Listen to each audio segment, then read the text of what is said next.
more here in this season opening series. And we say welcome inside. Joe Davis with Earl Hershiser. Alana Rizzo joins us in just a moment. So a 14-3 win on opening day, the 7th consecutive win for the Dodgers in their openers. And when you have a game like that, there are a lot of things you can choose from to talk about. Why don't we focus on Yasmani Grandal, who homered twice, once from each side of the plate. 4 home runs, 2 home runs by Yasmani, the 124th National Leaguer to do that, and he's got a beautiful swing.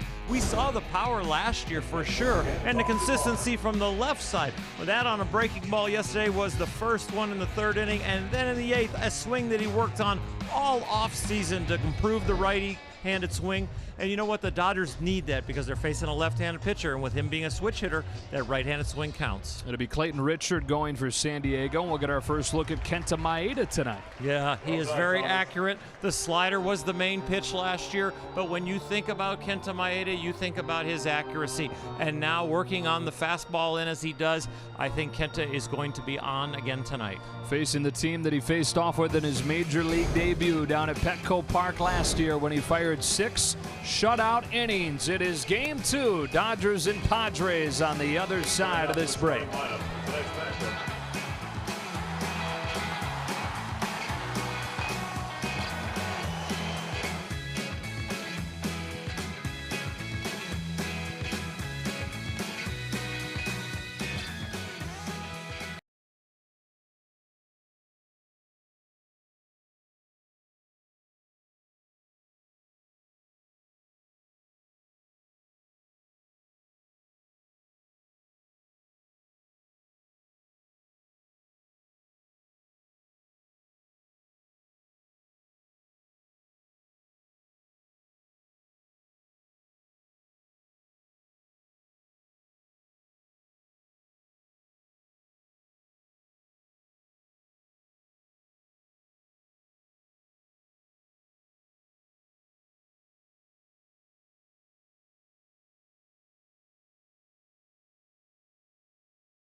T-Mobile.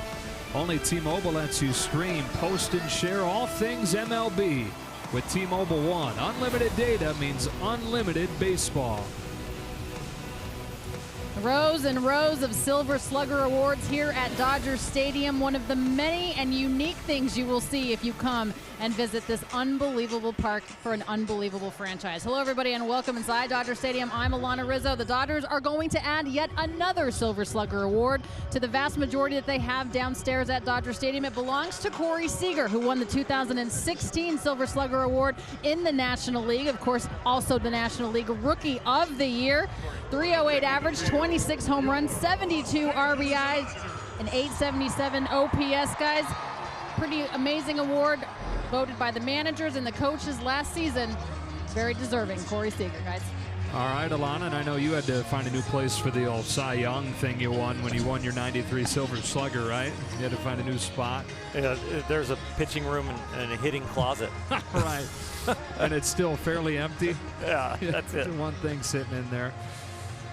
You know, Corey Seager, a couple of hits in his 2017 debut yesterday. That included a 3-run homer.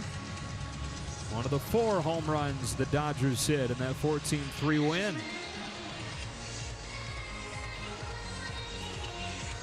A little bit of a different lineup for Andy Green's squad today as San Diego tries to bounce back from that trouncing. It's brought to you by Honda. Travis Jankowski hit 9th when he hit the pitcher 8th yesterday. He slides up to the leadoff spot, and then all that happens is everybody else slides down one. Will Myers in the 3 spot. Solarte, Schimpf, and Renfroe in the middle. Hedges catches and bats 7th, and Eric Ibar, the shortstop, hits 9th. Kenta Maeda turns 29 a week from today. A native of Osaka, Japan. Entering year 2 of his 8-year deal. 16 wins a year ago, Earl. That put him 1 shy of the Dodger rookie record. Had a fantastic year, really the stabilizing force for the Dodger rotation last year. And not only stabilizing force, very high quality individual with high quality pitches. And the main thing he worked on this spring training to improve is just his fastball and to set the slider and the changeup and the curveball a little better to set those hitters off balance. And before spring, the focus was getting stronger, improving his stamina. Really good start to last season, his rookie year, when he was 3rd in Rookie of the Year voting, but he didn't do very well down the stretch. So he put on some weight, added about 15 pounds, shifted to more of a weight training regimen than usual mid-season last year. And he joked around with reporters during spring training that he combined that with a steady diet of ramen, and here he is 15 pounds heavier. I'm sure it's not quite that simple, but he is significantly bulkier than he was as a rookie, and he hopes that it pays off. A little better stamina here in 2017. Travis Jankowski climbs in, and away we go with strike 1. Closed captioning tonight is brought to you by Wiener Schnitzel.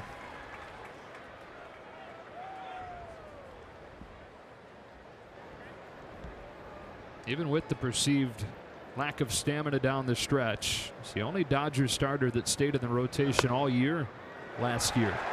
He's ahead of Jankowski, 0-2. Not only this year does he want to stay in that rotation again the whole year, but he wants to go deeper into games. Dave Roberts would absolutely like to see that. If you can eliminate one reliever maybe from coming in every Maeda start, that would be a big help to the bullpen.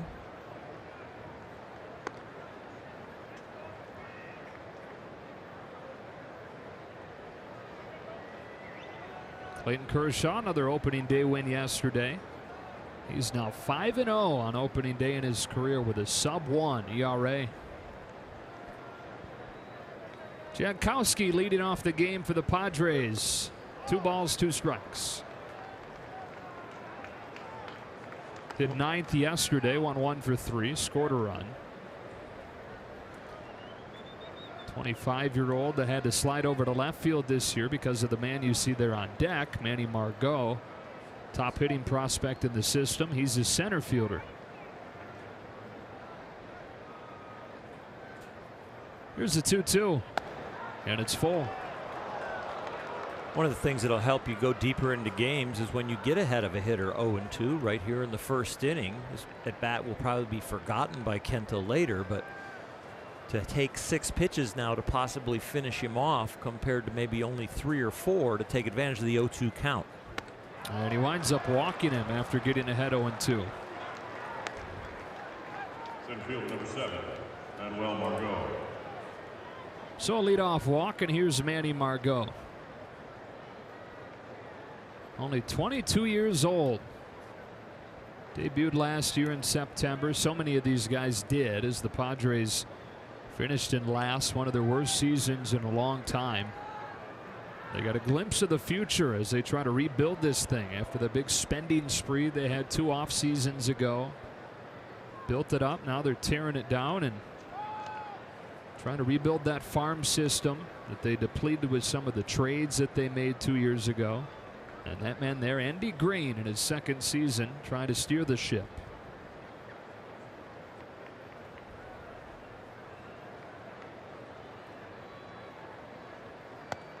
Oh, 0-1.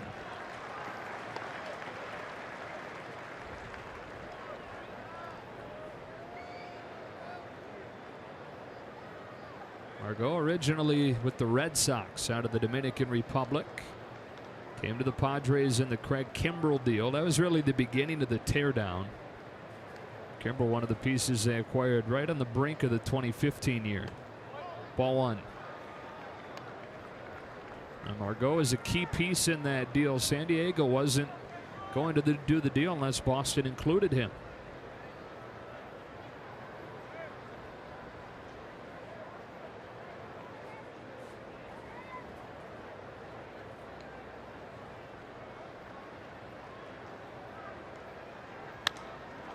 Off the end of the bat to center. Kike Hernandez making his first start of the year. He's got it for the first out.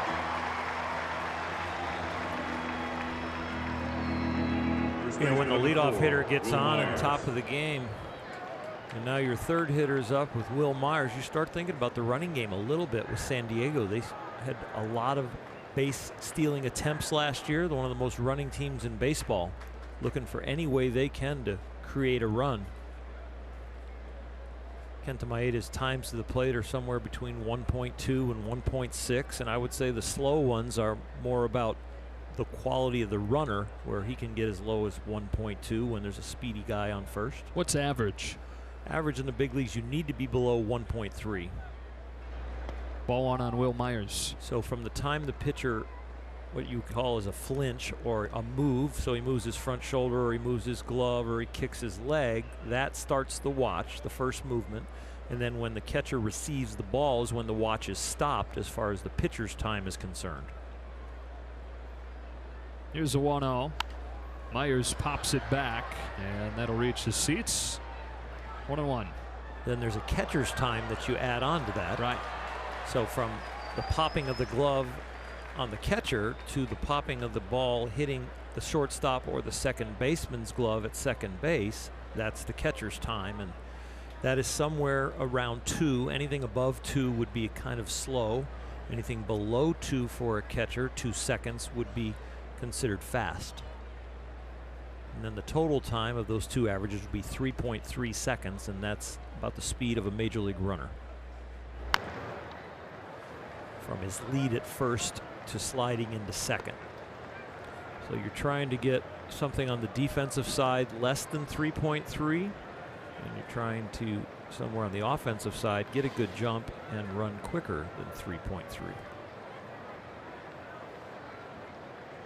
The baseball people would tell you that stealing bases is about much more than just being fast. About getting reads, it's about studying the pitcher's moves. It's about practicing your jump. Maeda's 1-2. A little bit outside, and the count evens on Myers. There were only 9 bags stolen off of Kenta last year. So take a look at Glenn Hoffman, ex-Dodger manager and third base coach for the Padres for a long time.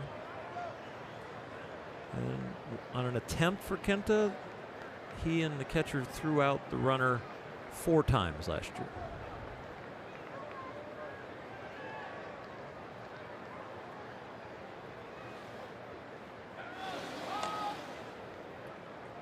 You talked about the runners looking to get a good jump. Well, right there, what Kenta did, just holding as he comes set for a long time, not getting timed by the runner, Jankowski.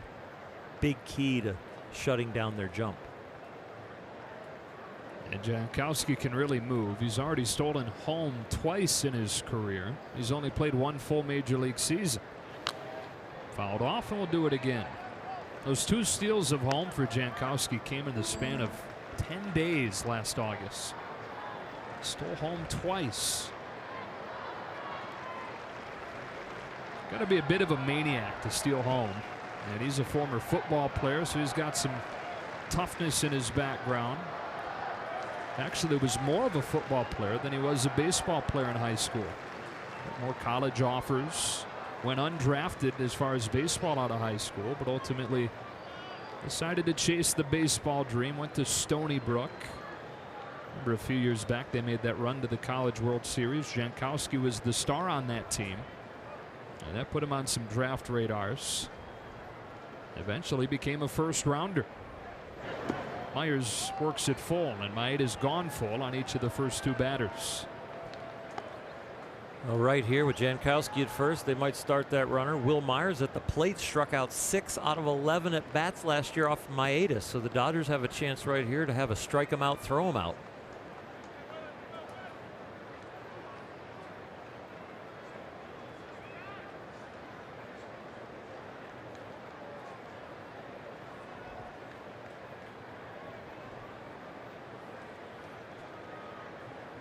He takes off, and it's fouled off. With a guy who can run like Jankowski, if I'm Kenta Maeda, I think about trying to get Will Myers out. Because if you take a little off your stuff and rush to home plate to protect the stolen base, you might end up giving up a big hit because you lose a little location. So concentrate on the hitter, be as quick as possible, but still throw the highest quality pitch you can.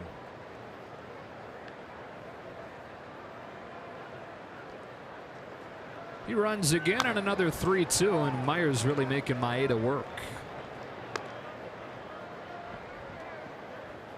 You definitely got Myers now in swing mode. The last 2 pitches he fouled off, so he is in a place where he is expanding the strike zone. That last pitch was a ball. Kenta can throw something that looks like a strike, ends up on the edge or even off the plate, and get that bat committed. They might have a chance to get 2 outs on 1 pitch. With Kenta, usually that means a slider.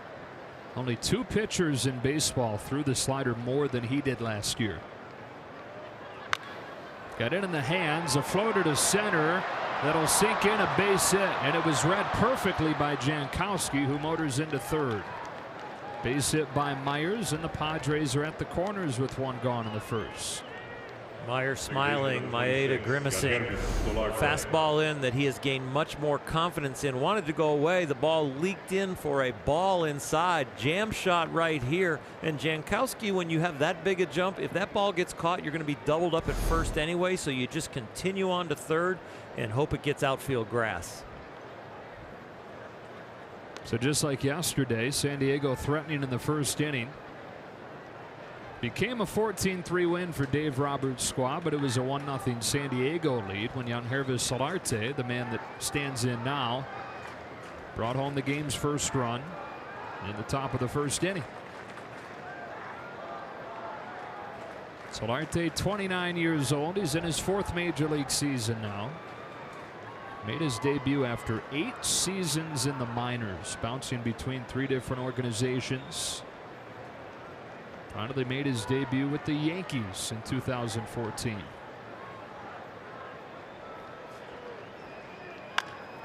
On the ground, up the middle, base hit to center. And for the 2nd day in a row, Solarte begins the scoring with a base hit in the first.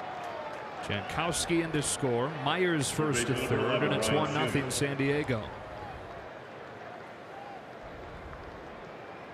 A lot of nicks and cuts this inning. Myers fouled off 5 pitches and hit his at bat. Jankowski had an 0-2 count, ended up working a walk, and this little bleeder through the infield sets up first and third, 1 out with a run in. Padres already with more runs against Maeda than they had against him in his major league debut down at Petco Park last year, when he had those 6 shutout innings. In fact, Kenta started his time in the majors with 14 consecutive shutout innings. Ryan Schimpf looks at strike 1.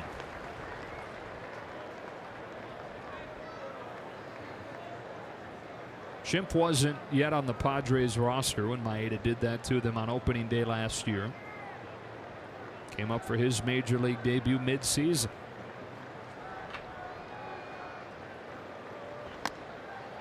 Little bit in, 1 ball and 1 strike. And like Solarte, Schimpf had to grind away in the minors. Solarte did 8 minor league seasons before his debut. Schimpf did 7.5 and debuted when he was 28.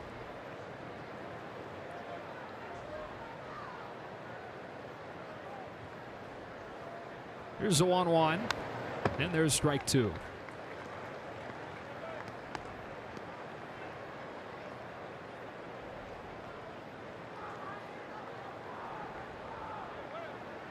Out of LSU, Ryan Schimpf. They say sometimes a change of scenery can do the trick. He was struggling badly in AAA when he was in the Toronto system, hit below 200 there, and then tore it up once he got moved. So below 200 in 2 years in AAA and Toronto system.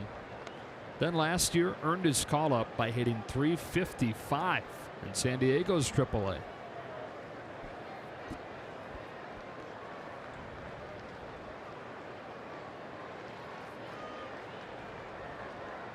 Remember, start to the season for him yesterday. Homered against Kershaw.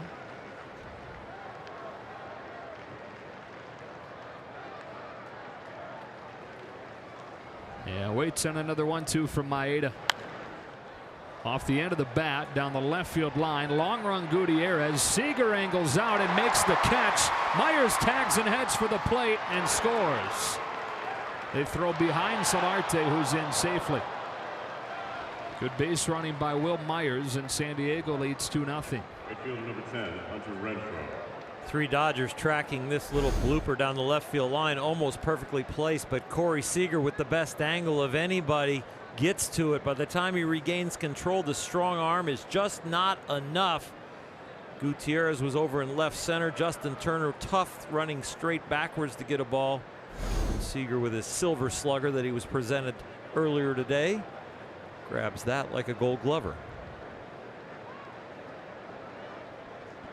So the Padres with a pair in the first, and it's Hunter Renfroe. Former Mississippi State Bulldog. Like Schimpf, made his major league debut last year. Like Margot, like Hedges. Up and down this Padres lineup. Strike 1 on a fastball from Maeda.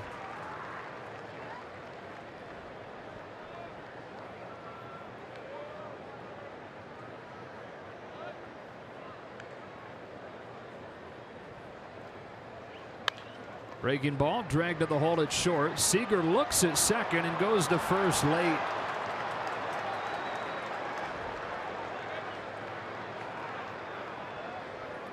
Number 18, Austin Hedges. Well, the first inning of the year yesterday was a little sloppy with some errors and a wild pitch and a San Diego run, and this one is kind of spiraling out of control right now, being sloppy. Corey Seager, I'm not sure he had a handle there. I don't think it was all about, I don't think I'll get him out. He might have just lost the handle when he got to the hole.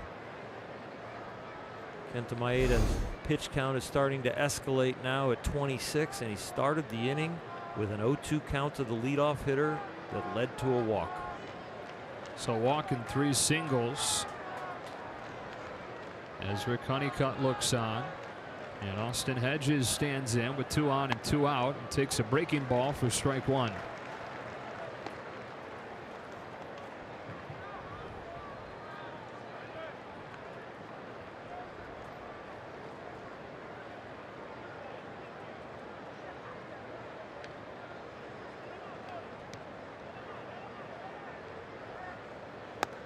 Nothing in 2. Started him with a breaking ball, then went to the fastball up. Encouraging signs right there at clocking a few pitches this inning at 92 miles an hour. Some of that weight and strength that he put on in the offseason. His last outing last year against San Francisco, average fastball was only 89.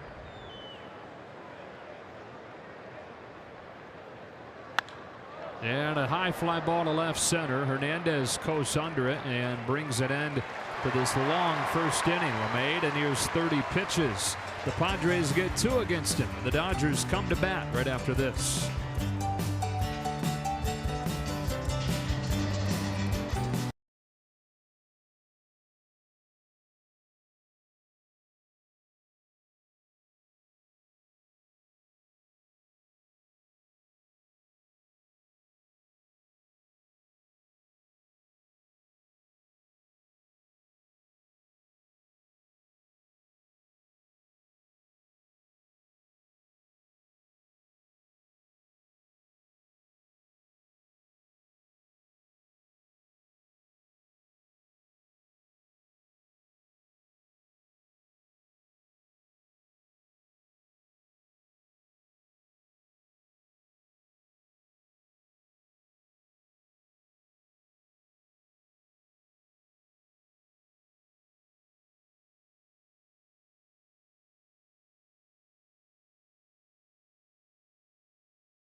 Hernandez making the start in center field tonight. And then a couple of additions. In the case of Franklin Gutierrez, who bats cleanup tonight, specifically acquired to address the issues against left-handed pitching. And a year ago against left-handed starters, the Dodgers were 22-24. And the 2 years prior to that combined, there were 16 games above 500.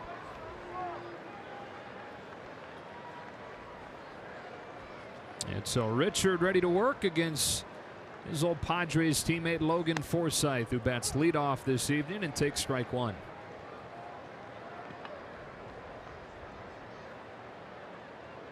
Had a single, scored a pair of runs in his Dodger debut. And on this 0-1, he hits it off of the glove of Richard, and it ricochets into right for a base hit. Forsythe with a leadoff single. Clayton Richard with an attempt at this ball, but he clanks it off the leather, which then the deflection gets the ball away from Solarte. Right there, Solarte breaks right, ends up going left, and Forsythe picks up a base hit.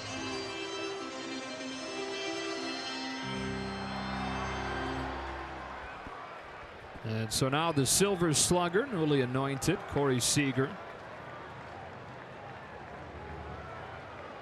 Opposite field 3-run homer for him yesterday. Hedges sets away. Richard hits the spot, but it's outside, ball one.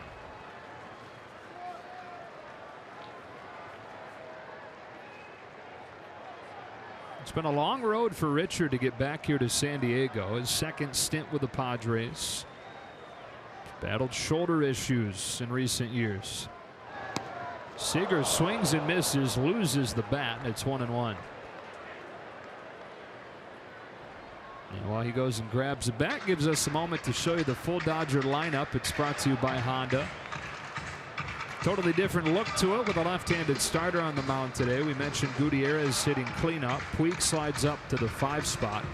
Interesting here, Adrian Gonzalez down in the 6 hole. And Dave Roberts said before the game today he simply had 5 guys that he liked more, and those 1 through 5 spots right now against left-handed pitching. A 1-1. 2-1. We're going to see an awful lot of ground balls today off of Richard if he's on. 65% of the balls hit off him were on the ground. That was 4th best in the big leagues as far as ground ball percentage. So the Dodger hitters are looking to get him up in the strike zone. And that's exactly what happens here. They get 1 and they get 2. So a double play wipes the bases clean. 2 gone here in the first. Justin Turner.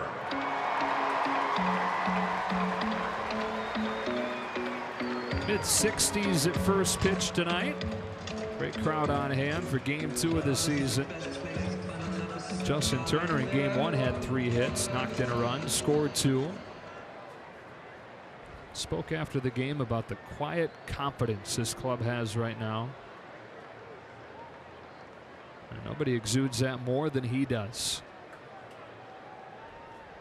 First one from Richard is low, ball 1.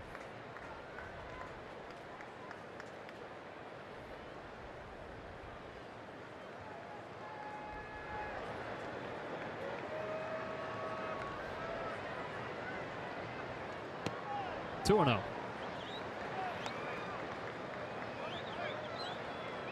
Richard in his 9th season. Started with the White Sox. San Diego got him initially back in '09 in the Jake Peavy deal. And he had 4 pretty good seasons there. And started dealing with those shoulder issues. On 2-0, he gets a strike. Had his first surgery in 2011. That was a minor surgery. He was able to pitch through that pretty quickly afterwards.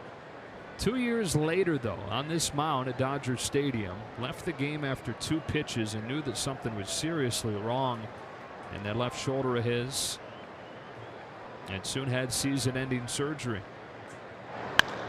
Turner goes the other way with a base hit to keep this inning rolling.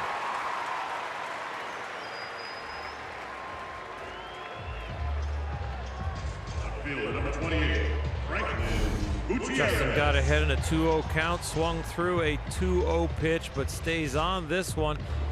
Was able to elevate that ball. Justin really working hard to get the ball in the air when he's at the plate, and took that sinker, dug it out of there.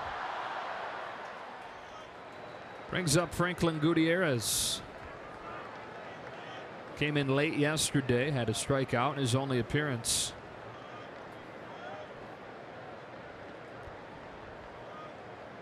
Richard delivers and Gutierrez takes a ball.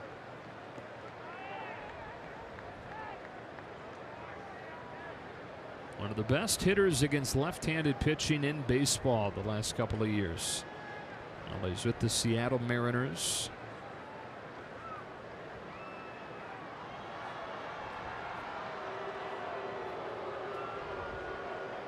Long pause from Richard. And Gutierrez takes time.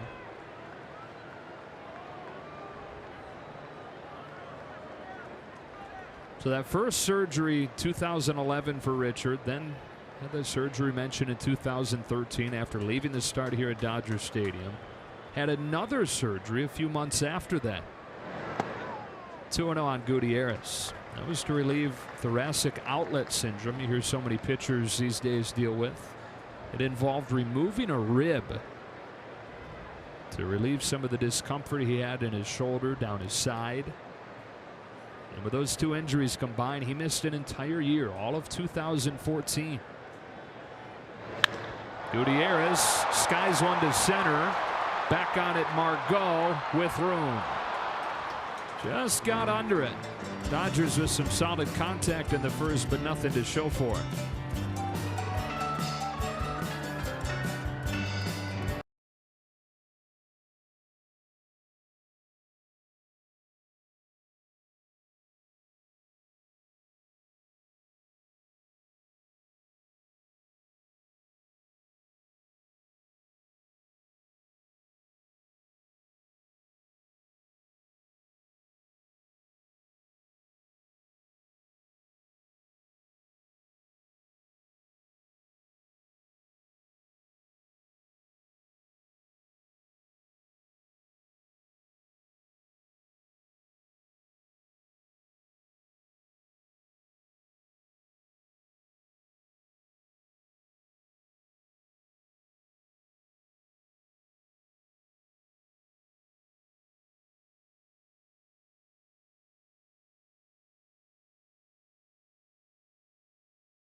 Dodgers Stadium, and you can celebrate the 70th anniversary of Jackie Robinson's groundbreaking debut. April 15th, Dodgers and D-backs be one of the first 40,000 fans in attendance and receive a replica of the historic statue being erected at Dodgers Stadium.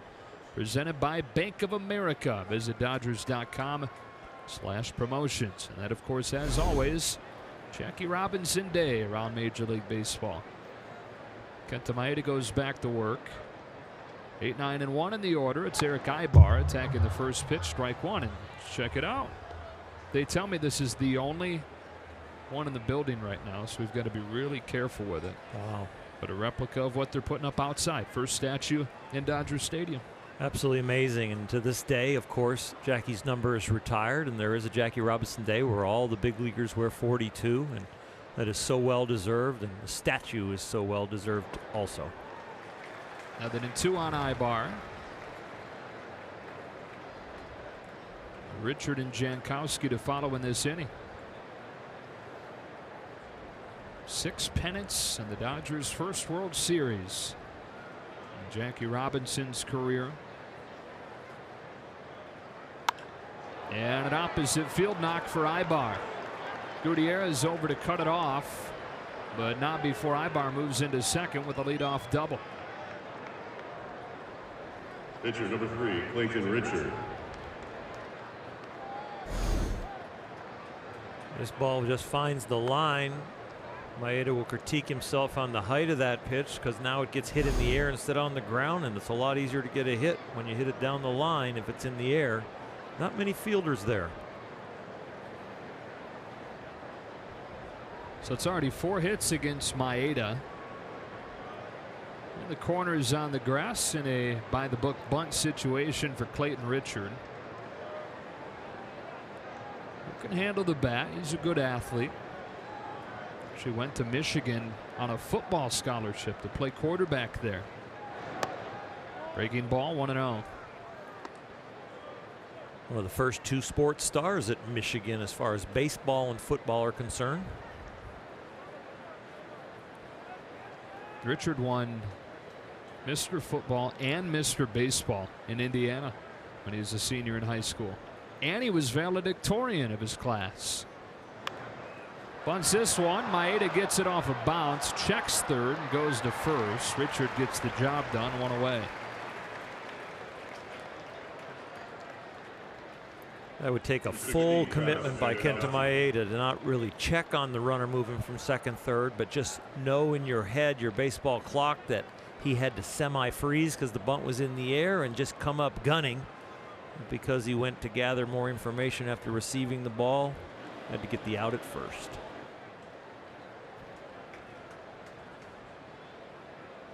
So second time through the order now against Maeda. Travis Jankowski.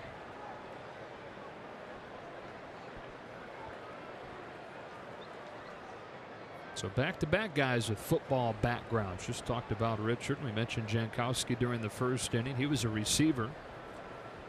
2-time All-Stater. And had offers from several different schools. Looked like for a while he was going to go to UConn to play receiver for the Huskies. Never even played summer baseball. So I mentioned he wasn't drafted. Wasn't really heavily recruited as a baseball player. But decided to go that route. 1-1.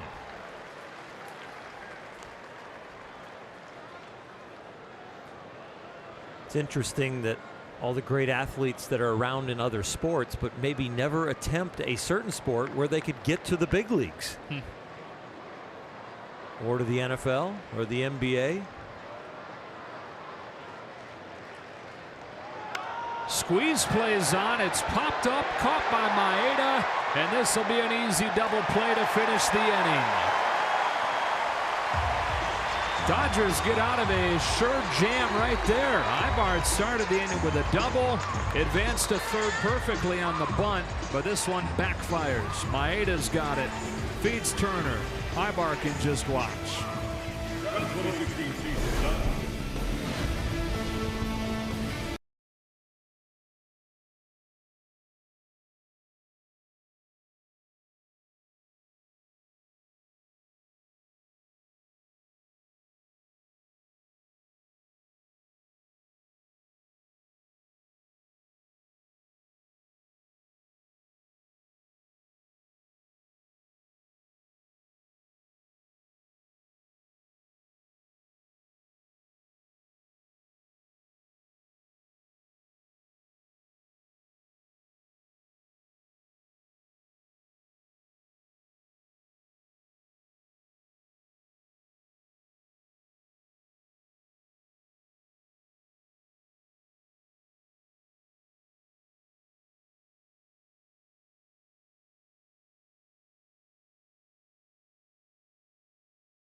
Yasiel Puig starts this inning by attacking the first Clayton Richard pitch and grounds out to short.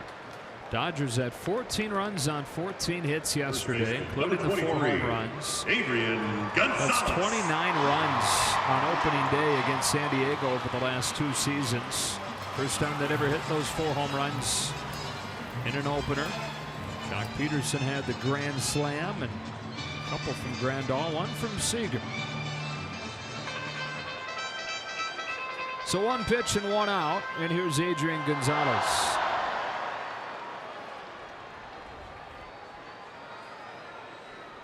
Heavy shift on for the left-handed hitter who takes a strike.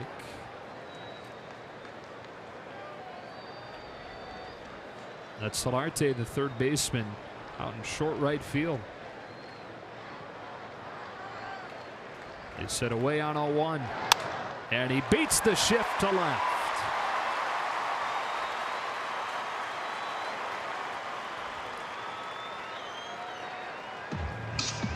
Take a look at our Carl's Cam replay as Adrian Gonzalez so far in the first 2 games is wearing out the left field line. The shift by the Padres, but he has shown the ability and the willingness to go and try and hit the hole, and he has done it very effectively the first 2 days. Speaking of effective, how about Grandal's opener? Homered from both sides of the plate. It was only the 3rd time in Major League history that a guy did that on opening day. Strike 1. Surprisingly, the other 2 times came on the same opening day on the same team. April 6, 2009. Tony Clark and Felipe Lopez. Both homered from both sides for Arizona.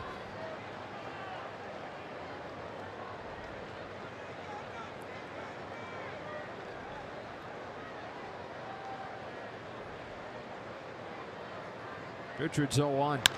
Grandal smacks it on the ground to second. There's 1 and there's 2.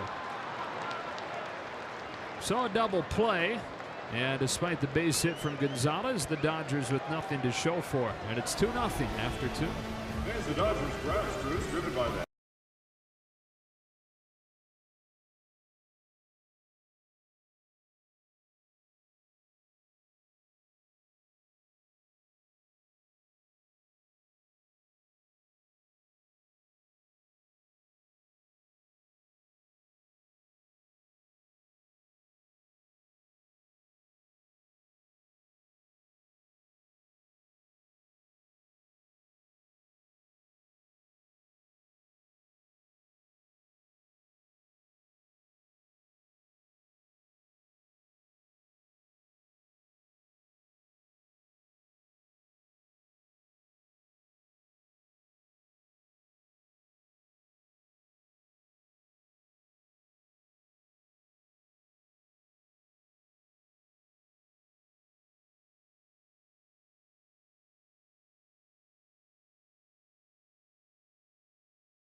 Local dealer, and by Jack in the Box. Try the double Jack combo for just $4.99, only at Jack in the Box.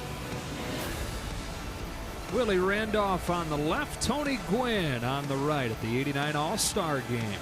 Where did Tony Gwynn rank among the guys that you faced during your career? One of the hardest guys to get out, but you really just tried to control the damage, and what a fine human being he was. I mean, this guy was a gentleman.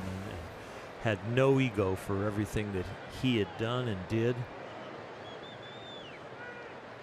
Absolutely loved him. Manny Margot starts his inning against Kenta Maeda, who drops in a breaking ball, strike one. His laugh lives through his son, Tony Gwynn Jr., who was part of the Dodger broadcast team last year and is now doing the same job for the Padres this year. And 0-1, nothing, or down the right field line. Here comes Puig charging on to make a basket catch as he ran out of room against the sidewall. Yasiel Puig got a good jump on this ball. Then he's very fast, lighter this year, and he is fearless, not fearing that wall as it creeps in. A little bit of padding to help. Watch out for the ball boy. And Yasiel scoops it up. One of the things that people appreciate most, especially the pitchers on the mound, are Yasiel's ability to just go get it. So one gone, and Maeda now gets Will Myers. Dave Roberts has talked about it with Yasiel Puig. Well, the bat has not been what you'd hope for from him this spring or in recent years. The defense remains elite and is worth keeping him in the lineup. There's a lot of subtleties that play there he just made because the ball's not hit well. It's spinning away from him, and as the ball loses velocity, the ball curves away from you. So you actually have to feel like you're outrunning the ball and that you're going to overrun it, but then the curving action takes over and you end up on time. But the lead outfielder knows that. The average outfielder sometimes reads that, and the poor outfielder never gets to that ball. Maeda to Myers with an 0-2. And his first strikeout of the game. Two gone. Kenta Maeda has Will Myers' number. Number 26, Harris Solarte. 13 at bats and 7 strikeouts.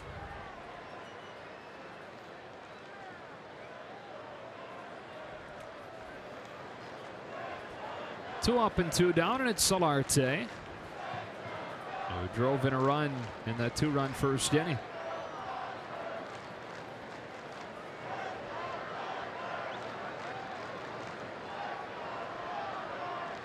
Did you have a really good hitter in your day that you just seem to have the number of, like Maeda does with Will Myers?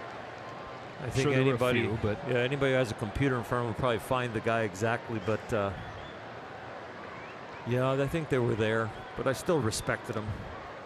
But you did pitch around somebody that owned you to get to those guys that you felt a little bit more comfortable against. Somebody who shouldn't own you, and then somebody you own that maybe you shouldn't. I think I should have gotten Craig Biggio out a lot more, but I think of all the hitters, he owned me the most. And I always used to humbly blame it on the armor he was wearing, so I couldn't get inside on him. 2-1.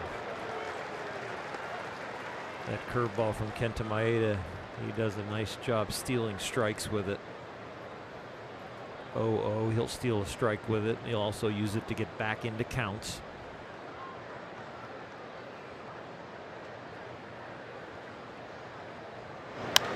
Solarte with a towering drive to right center. Hernandez back. He's at the wall, and that thing is gone. Young Hervis Solarte with a solo home run. The Padres lead 3-0. Number 11, Ryan Schimpf. Well, Solarte's home run power increased last year. He had a career high 15 home runs, career high in RBIs at 71, despite almost having 130 fewer plate appearances than the year before. Well, he's starting to feel it and open up his swing. And Kike really has no chance at that one. Yeah, he missed 6 weeks with a hamstring injury last year and still put up the best numbers of his career. Strike one on Ryan Schimpf. That earned him a contract. Not the lavish numbers you see signed these days. 2 years, $7.5 million, but he said he was happy to sign for that. After grinding away for nearly a decade in the minors, finally getting some stability in San Diego. 0-2 on Schimpf.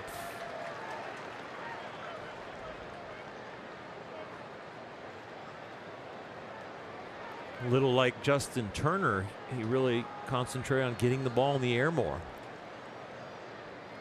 A few more strikeouts, but a lot less ground balls. Schimpf can't lay off. Maeda gets him. A couple of Ks in the inning, but a solo shot from Solarte, and the Dodgers in a 3-0 hole.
April 5th against the Padres. The first 40,000 fans in attendance will get a replica Fernando Valenzuela jersey presented by Bank of America. For tickets, visit Dodgers.com/promotions. 0-1 on Kike Hernandez. There's Fernando. The Spanish television broadcast.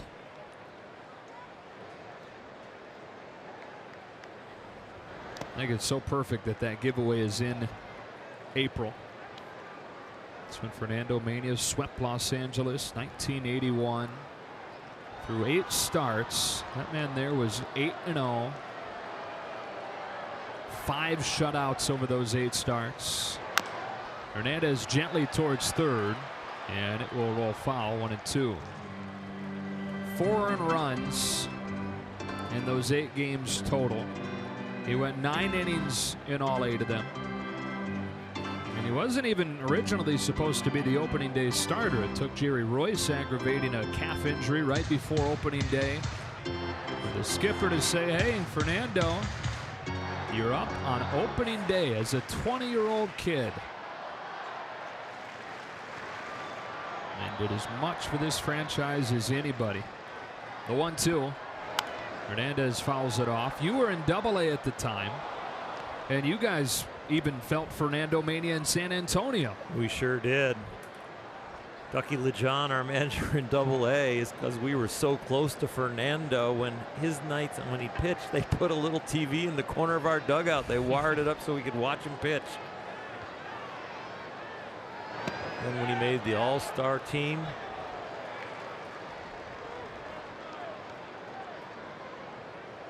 you know, 1981 and Fernando Mania reminds me of course, the World Championship when the Dodgers won it. And the co-MVPs that year were Steve Yeager, Ron Cey, and we have to send our best wishes out to Pedro Guerrero. Pedro's in the hospital battling for his life right now, and we send our best wishes out to him and his family. We only hope the best. Hernandez grounds out to short, 1 away for Kenta Maeda. PD was one of the prolific power hitters for the Dodgers early on, before weightlifting had really come into vogue into baseball. that he was just naturally strong with a short, quick swing. Almost had like a tomahawk chop. He could stop the bat so quickly after making great contact. Maeda to Ibar. 2 out. But he has beat some other medical difficulties in his life, and I hope he beats this one. Number 11, Logan Forsythe.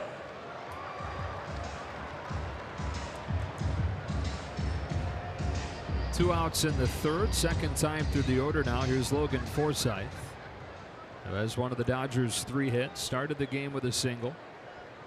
It's wiped clean when Richard got Seager to ground into a double play. Tried to backdoor him with a fastball, missed outside, 1-0. Logan Forsythe, who started his career with San Diego. 2011. 3 years there, then 3 years in Tampa Bay. And now he hopes to be part of a winning team for the first time. 6 big league seasons, 6 seasons below 500.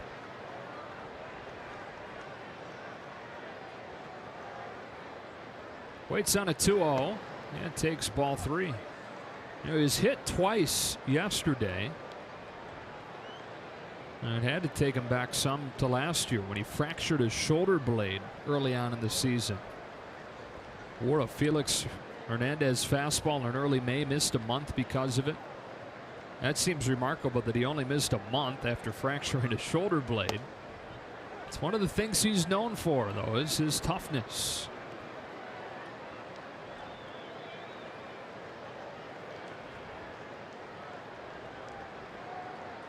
Richard working quickly, 3-1. And a walk. Forsythe's reputation a little opposite than Will Myers, who James Shields in your story yesterday had to pump him up and tell him don't be so soft and get out there. And said stop being a baby. Will turned it around and made the All-Star team because of that speech and stayed in the lineup. Forsythe could encourage him down there or say, hey, now you're on the right track. You're like me. Not a baby anymore. So the inning kept alive for Seager. That speech from James Shields came from a guy who made at least 33 starts every year since 2008. Iron Man as far as a pitcher. Big Game James used to be known as. Seager swings over a breaking pitch, strike 1. Ironically, Myers was once traded for James Shields early on in his career. Kansas City to Tampa Bay. And then from Tampa Bay to San Diego. It's only his second year playing first base. There's a center fielder coming up when he won Rookie of the Year with the Rays. Seager behind 0-2. And in his first year as a first baseman, he was a finalist for the Gold Glove.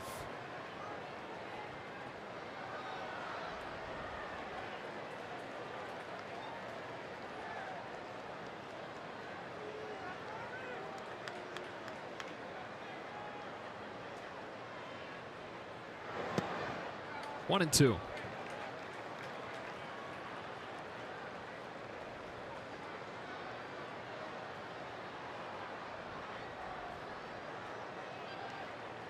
Clayton Richard in his 18th start against the Dodgers. More than against anybody else. Deals 1-2. And Seager chases for strike 3. That's the first K for Richard. And on a perfect night here in LA, the Padres lead 3-0.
side of where you guys are sitting in the Vin Scully press box, there is a tribute, of course, to Vin himself. The Dodgers legend signing this jersey on opening day of last year. Of course, our own Oral Hershiser on this jersey as well. But this is something new to the stadium this year, and fans can come and look at this and appreciate it as well. You have Vin Scully's headset from the final broadcast, October 2nd, 2016, the scorebook that he used all of 2016. This is also really cool. If you look at this, Vin Scully, final MLB broadcast at San Francisco. So this plaque is actually at AT&T Stadium, the home of the San Francisco Giants. Another really neat thing, too, President Barack Obama presenting Vin with the Presidential Medal of Freedom. Certainly something that the fans will want to check out.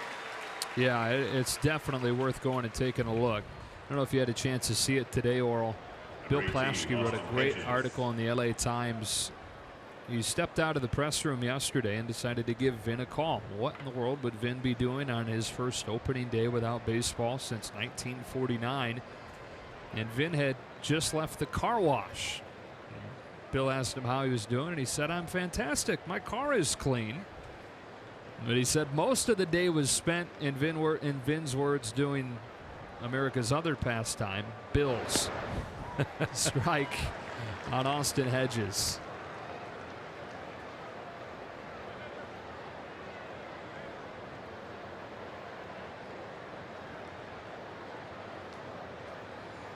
Maeda home with an 0-1. Check swing, and it's 0-2. Vin said that there were a few people that said, "The game's going on right now. It sure is weird to see you here." And Vin agreed, "Yeah, it's a little weird for me too." But said that ultimately it was the perfect day for him because he got to spend it with his wife Sandy.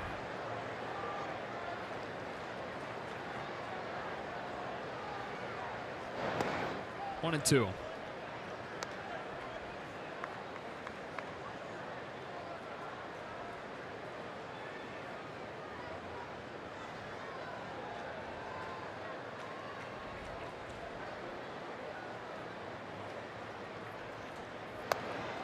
Just misses with the fastball, and the count evens on a local product.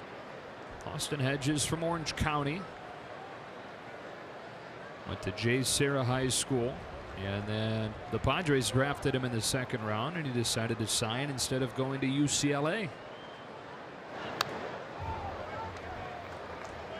One of the top defensive catchers in the minors coming up. The question has always been, will he hit at the big league level? So last year completely rebuilt his swing with a hitting coach, Alan Zinter. They added that little step that you see as a timing device, and he had his best year at .326 and homered 21 times in AAA.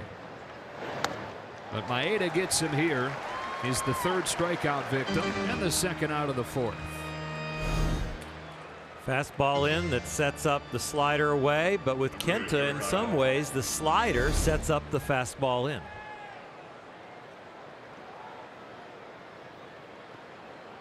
Only two pitchers you mentioned threw that slider more than Kenta Maeda did last year. Madison Bumgarner, Jason Hamill.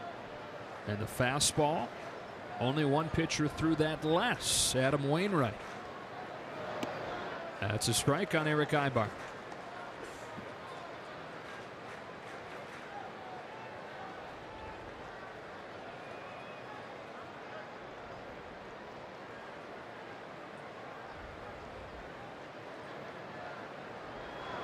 I know you've said you'd like to see a breakdown by half or later in the season as far as the pitch usage on Maeda, because he did get more confidence in that fastball as the year went on. He was encouraged to throw it some more, and then he started to realize also, along with the statistics and Rick Honeycutt, that the league was starting to pick up on the slider. And one of the motivations of gaining the strength and putting on some weight was to help that fastball in. 1-2.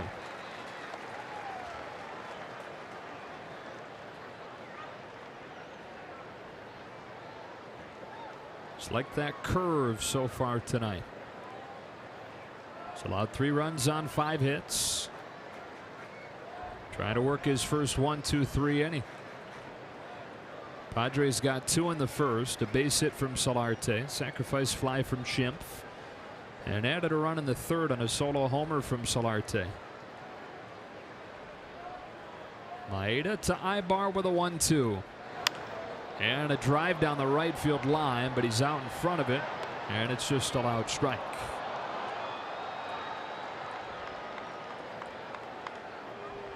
The curveball that Kenta has thrown tonight and relied on to get some strikes. He only threw last year only 17% of the time, but if you dig a little deeper in certain counts, it was almost a third of the time, and that was usually for a first pitch or somewhere around the 2-0 or 2-1 count.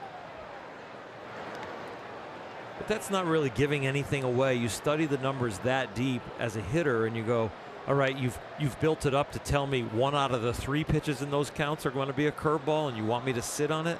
You really can't. It's when you get to a point where it's 50% of the time or 60% of the time that you do something in a certain count or at a certain time that all of a sudden you might be giving a little advantage to the hitter. But a third of the time, you're still mixing your pitches very well. Grandal wants it low and away. Maeda gets it there, but a good take from Ibar, and the count is full. 29 pitches for Kenta to get through the first inning. The pitch count was getting under control until this hitter right here started to build it up again. We're at 62 now. Love to have Richard, the pitcher, start the next inning. Here comes a 3-2, and Maeda lost him.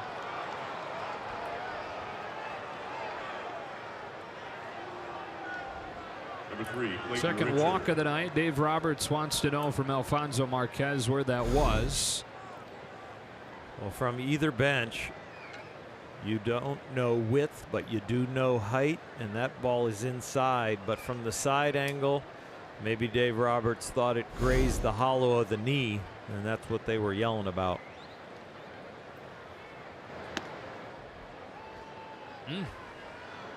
That one looked like it had height and width, and Clayton Richard up there, the pitcher. Usually the strike zone's a little more generous.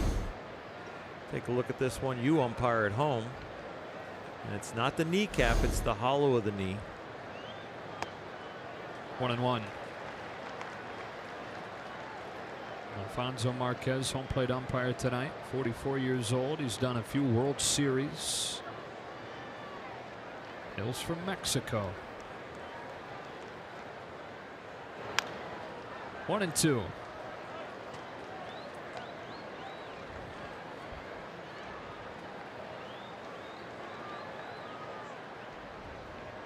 Born in Mexico, Marquez was, but grew up in Orange County.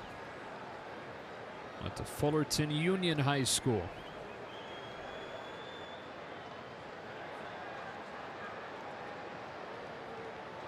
Ibar at first after the 2-out walk, and a 1-2 to Richard gets him swinging. That's the 4th K of the game from Maeda, but the Padres have a 3-0 lead as we march to the bottom of the 4th.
Back at Dodgers Stadium, Joe Davis, Oral Hershiser, and Alana Rizzo. So glad you've joined us for Game 2 of the season. Much different than Game 1 so far, when the Dodgers exploded for 14 runs.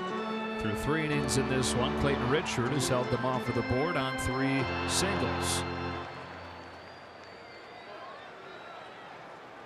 Oldest player on this young Padres roster comes home to Justin Turner, who takes a strike and has one of the Dodgers' 3 hits today, an opposite field single back in the first inning. 9th big league season for JT. And hard to believe, but only his 2nd really as an undisputed starter right from the beginning of the year. It's utility man to begin with Baltimore and then with the Mets. Mets released him. Dodgers signed him to a minor league deal. That was only 3 years ago. 3 years later, big time contract as one of the top free agents in the offseason. So many people have said, what were the Mets doing letting Justin Turner go? But I think he'd be the first to admit that Justin Turner the Mets released, not this guy. Hard hit, but right at Ibar. Completely has changed himself. Number 28, Franklin Gutierrez. One out in the 4th, and it's Gutierrez. He just barely missed his first time against Richard. Flied out to the wall in center. And he is, for Clayton Richard, a little bit like Craig Biggio was for you. Hitting .500 in his career against Richard with a homer. That's a strike. I don't think Biggio was that good off me. I think it was only like 465. All right. Wasn't anything crazy. No. It was ownership. It was just 0-2. I don't want to bring up old news, but the Dodgers don't look real good off a left-handed starter here in 2017, and it's only 1 game. But Clayton Richard is doing a great job. Only 41 pitches here so far.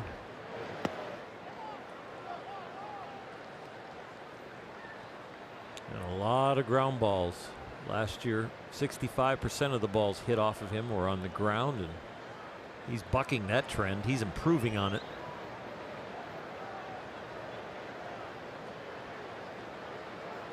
He brings the 1-2. Gutierrez pounds it into the ground foul. They'll stay 1-2.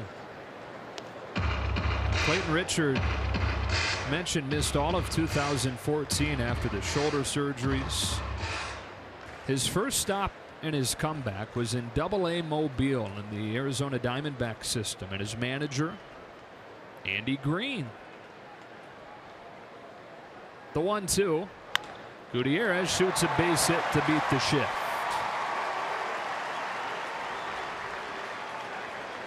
Richard said he was so bad at that point. He was surprised that Andy Green wanted anything to do with him last year when the Padres signed him after the Cubs released him.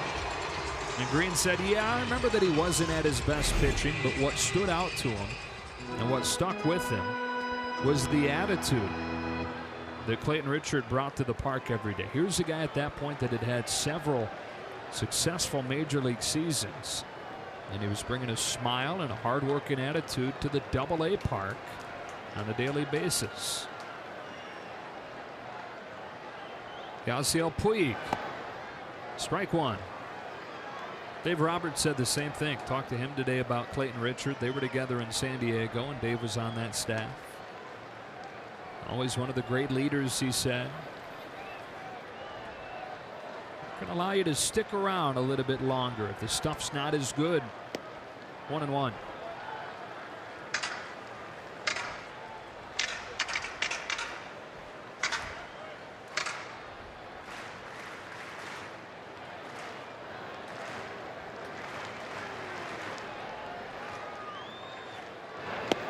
One and two.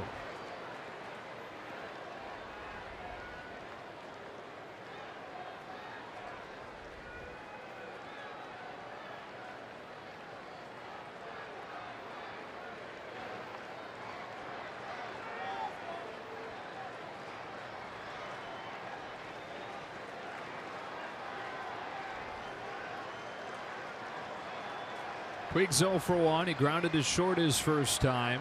Richard hoping to induce another grounder. And had that been put in play, it would have been. Already has 2 double play balls that the Dodgers have been forced into by him. LCL's fans don't want to see a ground ball here. They'd like to see him get the ball up and elevate one over the fence.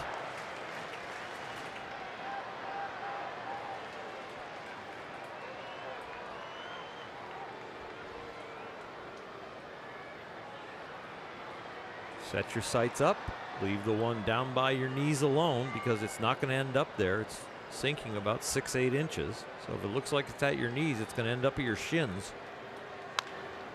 Ground ball to third. Schimpf to second, 1. Solarte to first, and San Diego's turned its 3rd double play in the first 4 innings. Scouting report holding true on Clayton Richard through 4. All right, Dodger fans, it's time for the Kiss Cam, presented by AMG.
Get incredible deals on a spacious new Sienna. Toyota's leading the way sales event.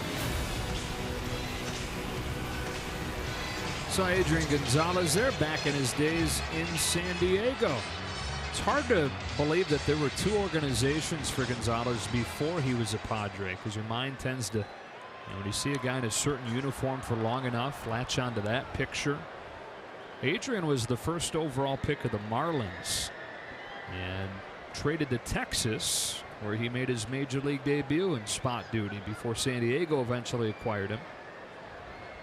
First big league season back in '06. Travis Jankowski takes ball 1 from Maeda as he works through the San Diego lineup for the 3rd time.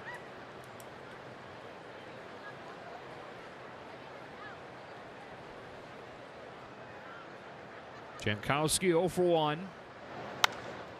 Bangs one towards left center. Gutierrez is there for the first out. And Luis Avilan starts to loosen in the Dodger pen.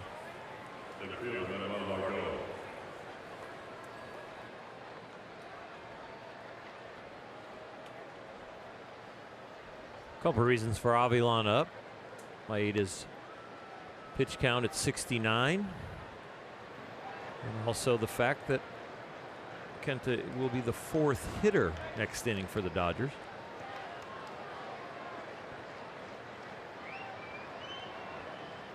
Margot 0 for 2. Just popped out twice. Perfectly placed. Strike 1.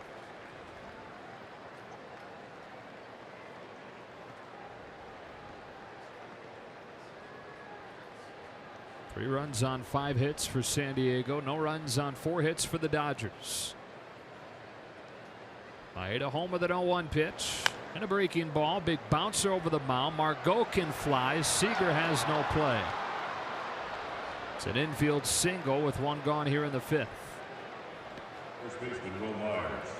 Corey Seager got a few questions about the rust that is on his game defensively, not offensively from opening day, but he actually admitted that he hasn't taken a lot of ground balls, and the ground ball to him yesterday was the first competitive ground ball that he'd actually had in a long time.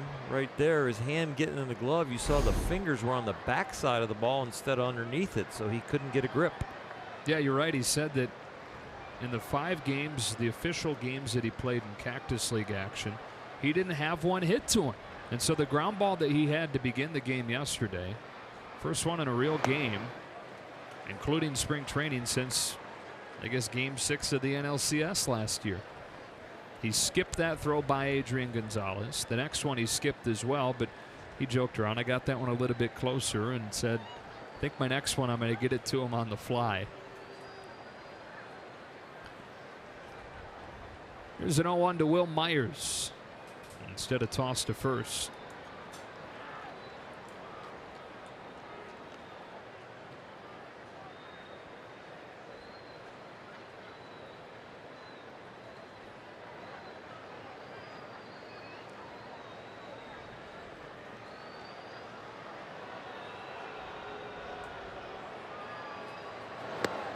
One and one. Myers 26. 5th major league season now, his 3rd in San Diego. Out of Thomasville, North Carolina, where he grew up mostly as a catcher. 1-2. I mentioned the way that he's bounced around position wise. So he started at catcher and then center fielder to begin his major league career. He's a first baseman now. That's something that he did growing up. He was playing all over the place. When he was in high school, he typically filled whatever position opened up when a guy slid into pitch. He waits on a 1-2 and hits a bouncing ball to second. Forsythe gets 1 and 2. Dodgers give the Padres a little bit of their own medicine to finish off the top of the 5th. We're halfway home. Let's see if the bats can get going.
Oh, Cam, and it's not highlights as much as it is ground outs by the Dodgers. 3 double play balls, 1 in the 1st, 1 in the 2nd, 1 in the 4th. Seager, Grandal, and now Puig 5-4-3. Clayton Richards with 10 ground ball outs, 49 pitches, 33 strikes, and a lot of balls in the dirt. Clayton Richards started Adrian Gonzalez with a strike and now back with an 0-1. That's down and away, 1-1. Dave Roberts said some mild concerns coming into this because of Clayton Richards' ability to keep the ball down. And Dave obviously knows him well from their time together in San Diego in Richards' first stint there. And he said, too, like we talked about off of the top, the instinct to have a letdown after the pomp and circumstance of opening day and the success that came with it with a 14-run outburst. Day 2, a unique day because of that.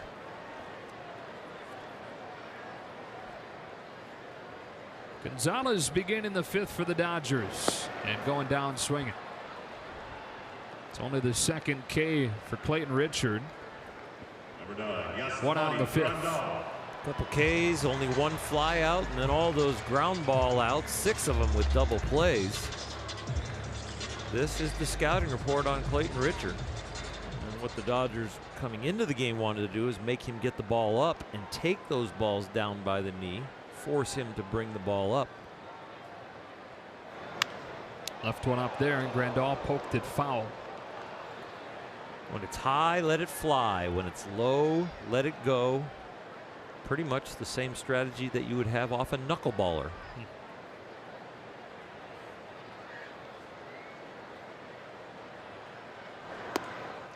One ball and one strike on Grandal. Talked about him homering from both sides of the plate yesterday and opening day. Not the first time he's done that. It's the 3rd time in his career that he'd done it in the same game. Back to Richard, who will take it to the bag and feed Myers for the 2nd out. In fact, the very first hits of Yasmani's career were home runs, one from each side of the plate. In his debut, he had one at bat, didn't get a hit, was sent back down. That's got to be a horrible feeling. You go 0 for 1 and think, am I ever going to get back? Sent to the minors and came back up for good a few weeks after that in a game at Coors Field. First player in Major League history to do that. Homer from both sides of the plate for his first career hits in the same game. 2 up and 2 down. Here's Kike Hernandez. Yeah, there's ball 1. And the story didn't stop there, did it? In his next game, he went 1 for 3 with a homer. Then later on, another hit came. It was a pinch hit. It was a homer. So his first 4 hits. The gentleman's sitting behind Rick Honeycutt there. First 4 hits in the big leagues, all home runs. 3-0 on Hernandez. He said the 4th one he can give credit to Justin Upton, who was playing right field at the time for Arizona. Went off of Upton's glove and out. 3-1. I asked him, I said, did you ever hit 4 home runs in a row? Let's say Little League, maybe high school. Nope. How about first 4 hits of a season at a level? Nope. Just saved it for the big leagues. Yeah. Picked this spot well. Led all Major League catchers last year with 27 home runs. Richards payoff, and he's walked Hernandez to keep this 5th inning moving. I mean, Scott Van Slyke's going to get an opportunity here off of the bench in Maeda's spot.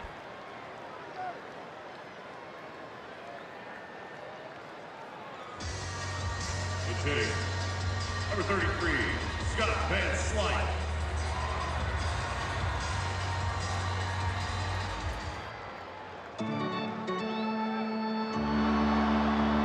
Van Slyke, one of those guys they're hoping can provide some thump against left-handed pitching.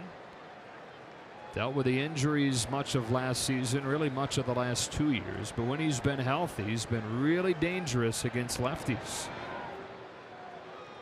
His wrist problems that he's hoping are behind him after surgery last September.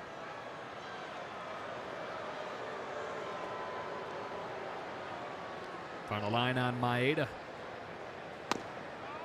It's a strike on Van Slyke. The wrist started bothering him late in 2015. Flared up again last year, though, and then he really aggravated it in late August on a slide. That ultimately ended his season. Now that into a former Padre, John Jay, is a guy who's gone through similar things with a wrist injury. And so Scott Van Slyke talked to John Jay about when he knew it was time to have it operated on. It's one of those things you tend to think you can play through. When he talked to Jay about how long he could expect to be out if he had the surgery,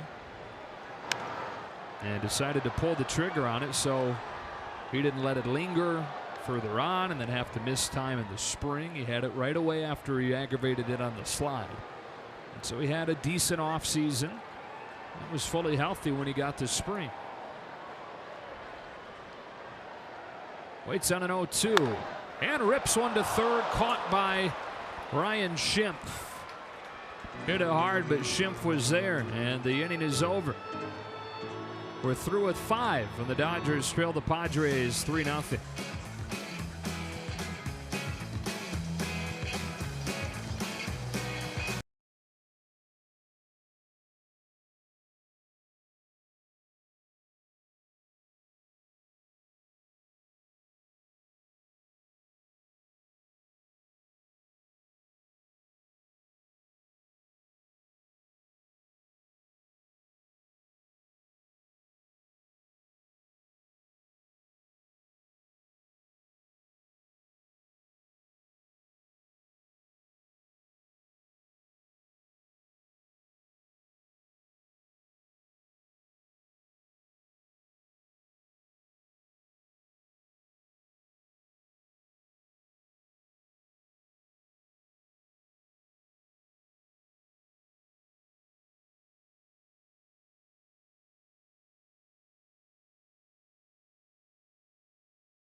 By Nissan. Choose Nissan today for great offers on our most exciting lineup ever. Shop ChooseNissan.com. Jack in the Box. Try the Double Jack Combo for just $4.99. Only at Jack in the Box. Dodger Stadium. Dodgers trail 3-0 as we march out of the 6th inning, and Luis Avilan makes his 2017 debut. His 6th big league season, an outstanding spring training, an up and down year last year, and making this opening day roster. He is trying to stay all year. Trying to do what Maeda couldn't, and that is slow down young Hervis Solarte. Had an RBI single in the 1st and a long home run in the 3rd. Now you mean it when you say an up and down year for Avilan. He was sent to AAA 7 times. Solarte reaches out, gently hit to Seager, plays an in-between bounce and gets him for the first out. 7 trips down to Oklahoma City. And Avilan now out of options because of that. Most of his opportunities came in the second half. After he started the year in AAA. It was his first spring training in Arizona, and as you know, it's a little bit different pitching in Arizona air during the spring than it is in Florida, where he had spent the rest of his career while with Atlanta. The other most amazing tidbit about him is this is his 6th big league season, but his 1st opening day roster. To strike on Ryan Schimpf.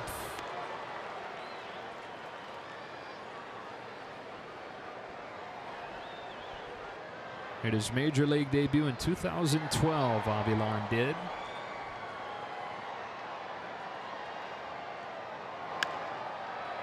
Had an ERA of 2 that first season, and he said that was despite feeling a little bit shy. Admitted that he was a little bit scared when he made his big league debut. Numbers wouldn't tell you that.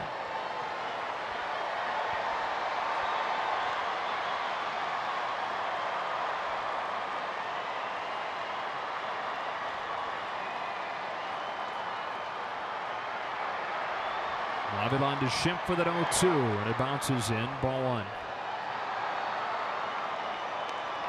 Avilon effective against both left-handed hitters and right-handed hitters. And the reason for that, to remind Dodger fans, is because of his outstanding changeup, which really is his #1 out pitch. And he gets strike 3 with that changeup. He'll throw it to either side of the plate. Well, planning weekends with friends and family has just become easier and more fun. Choose to attend 5 games at Dodger Stadium on either Friday, Saturday, or Sunday, starting at $20 a game. Go to Dodgers.com/mini plans. 2 up and 2 down in the 6th, then it's Hunter Renfroe.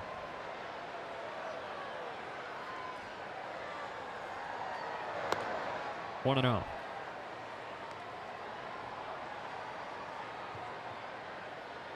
Renfroe's 1 for 2, a single in the 1st, and a ground out in the 4th. Avilon's 1-0 is that change, and it's 1-1. Looking to get the Dodgers in the dugout in a hurry, try and get the bats to heating up. Boy, that changeup has great arm speed and then great depth of movement.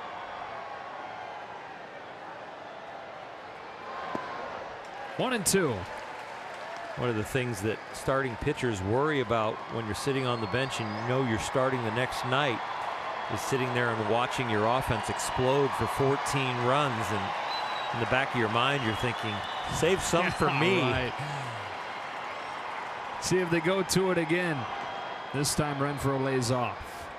So the 4 home run outburst yesterday on opening day, the 14 runs. Kenta Maeda's like, you don't need all these today. Let's save some for tomorrow. Right. So hopefully the Dodgers offense can get off the mat, get some runs here, and at least get Kenta to spit the hook. Clayton Richards has been really good. Comes a 2-2, and the count goes full.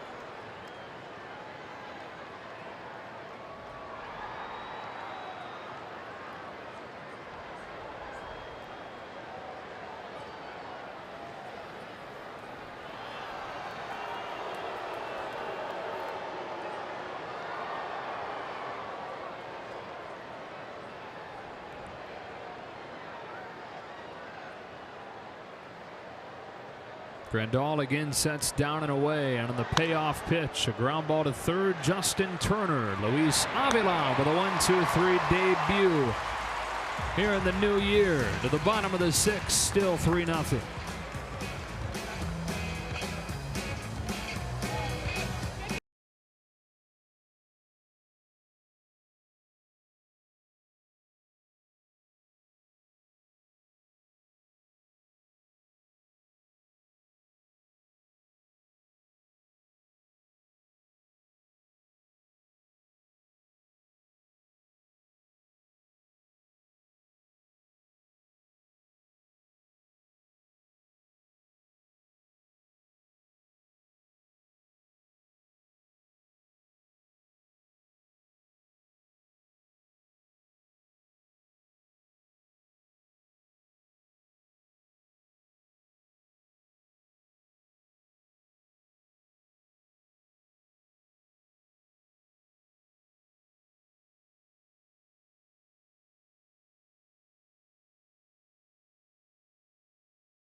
Sixth and to Alana Rizzo. Joe, a quick update for you on left-hander Julio Urias, who there's been a bit of confusion as to where he is right now and where he's going to begin his 2017 season. The Dodgers announcing this afternoon about 2:30 that he's actually been optioned to Single-A Rancho Cucamonga, but is still expected to make his 2017 debut for Triple-A Oklahoma City. When I asked Dave Roberts about it earlier today, he said, you know what, it's just a paper move.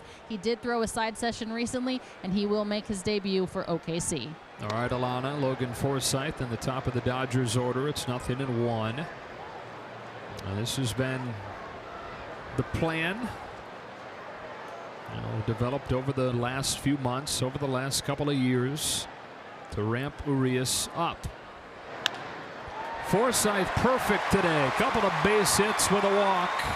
And he starts the 6th inning off with a single. So what are your thoughts on Urias and the path right now? Well, there's nothing that has ever been said about him that he's not good enough to pitch in the big leagues, and this is totally not about ability. This is totally about watching his workload and protecting the young man's arm for a long, long time to come. Has tremendous upside to at least be a #3 star in the big leagues and maybe as high as an ace. So we wish him the best. Hope his workload starts and he starts doing well, and we hope to see him soon. Corey Seager. And a ground ball foul, and everybody with the Dodgers has said, yeah, he's one of the 5 best starters at this point. Nobody's disputing that, but this is about making sure that he's available to pitch the most meaningful games without restrictions, right? I mean, at some point, you're going to have to limit the pitch count. You're going to have to limit the innings. You don't want to do that in the middle of a pennant race in September, or even worse, in the postseason. Well, the last thing you'd want to do is shut down somebody who's throwing the ball really well going into the most important games. Seager in the air to left, and there's Jankowski.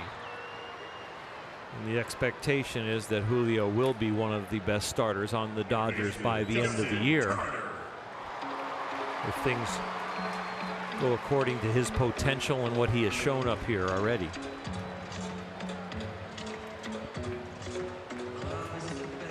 Urias last year so good.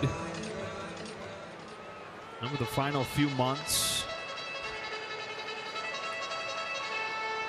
After the rough couple of starts to begin his career at New York, at Chicago, gave up 8 runs in those 2 games, but at a sub-3 earned run average the rest of the way. Under at first with 1 gone, and it's Justin Turner taking ball 1. Down in the Dodger bullpen, Ross Stripling gets loose.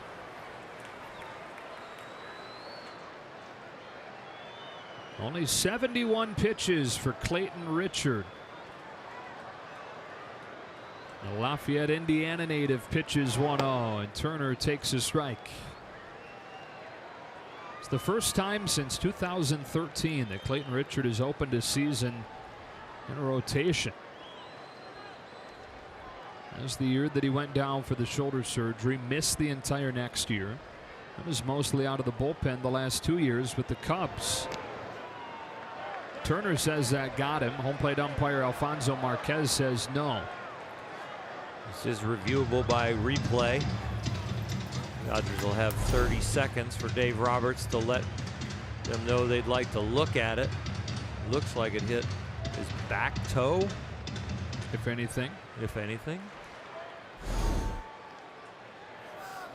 And they're going to challenge. The process begins with John Pratt, Dodgers lead video man.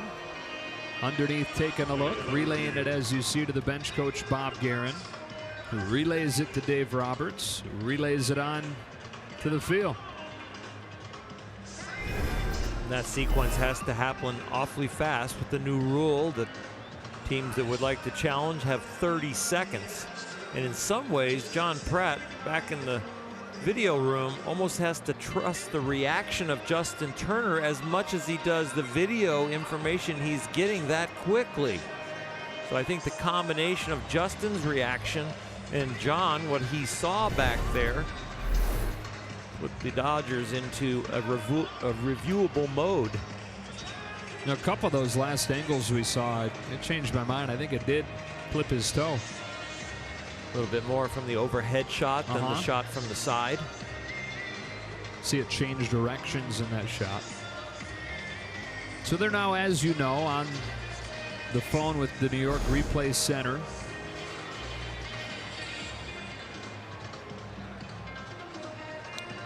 And in New York, they're trying to hold themselves to 2 minutes. So the combination between time a team has to challenge and the time in New York that they're trying to stay under, total of 2.5 minutes.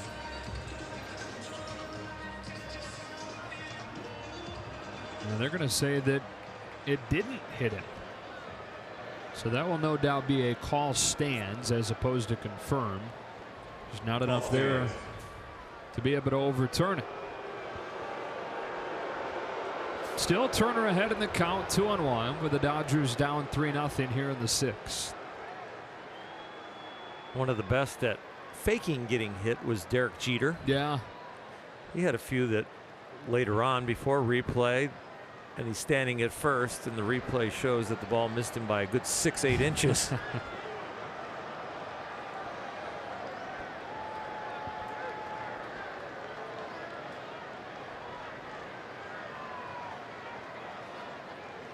Here comes Richard with a 2-1. 2-2. Dodger lineup constructed tonight to face left-handed starters. Logan Forsythe brought over as a left-handed killer, hitting at the top of the order tonight, hit 5th last night with a righty. And he has been perfect. Corey Seager, who hit .250 off of lefties last year, batting 2nd. Gently hit the short. Ibar gets 1 at 2nd and 2. The 4th double play turned tonight in 6 innings by Clayton Richard and the San Diego defense.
You can also see that on KTLA. And then Thursday, a noon game before the Dodgers hit the road for the first time. 3 with the Rockies and 3 with the Cubs before returning home to Dodger Stadium to take on the Arizona Diamondbacks. Season debut for Ross Stripling. He'll be one of the long men in the Dodger pen. Rescued the team last year out of the pen and in the rotation. Very memorable first outing in the big leagues. Dave Roberts removing him while he has a no-hitter going. Dave Roberts then being thanked by Ross Stripling's father for removing his son and protecting his arm. And he starts Austin Hedges with a breaking ball, strike 1. Bottom third of the order for the Padres, Ibar and then Richard. And you figure with the pitch count under control as it is, Richard will hit for himself. Fastball 0-2.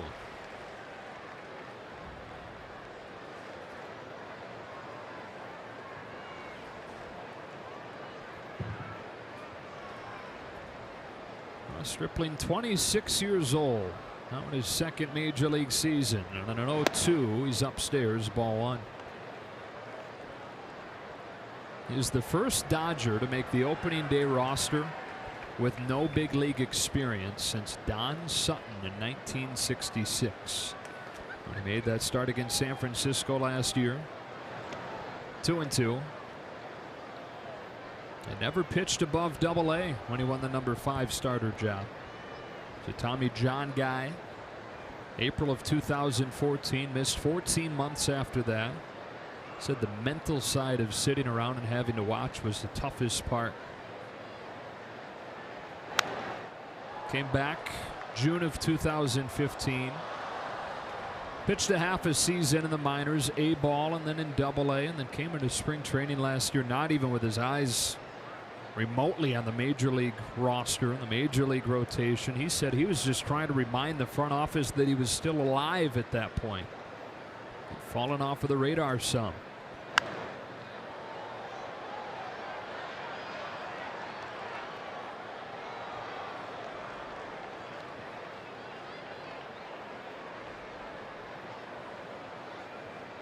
I remember the spring right before he hurt the elbow and went down. And not being in uniform, I would hang out and watch the side works of the young guys. And Ross had a very impressive side work there in spring that day, and I kind of pulled him aside and we talked a little bit. He had reminded me that he knew my son Jordan. And so I followed him very closely, and I was impressed enough to talk to people in the front office, say, tell me about this guy. And he was on the radar then before the surgery.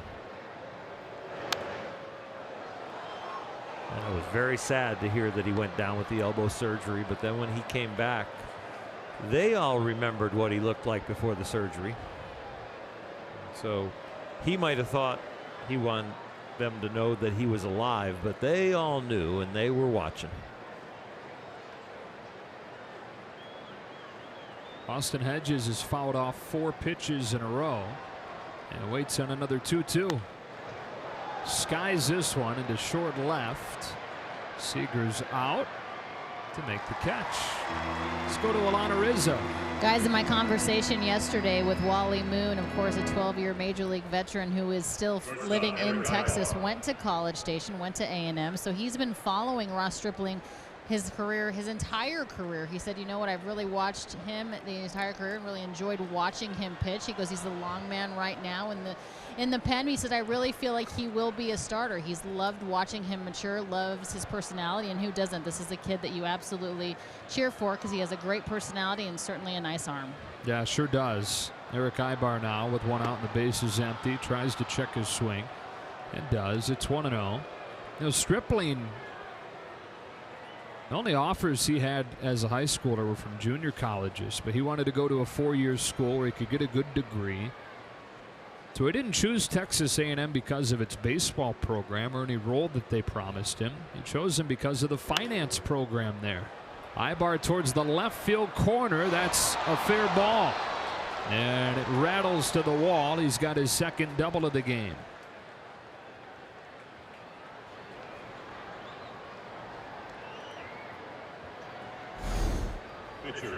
Richard.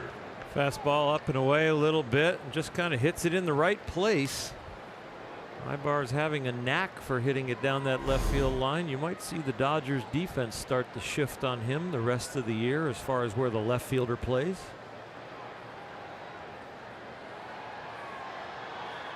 San Diego trying to add on to this 3-0 lead in the 7th.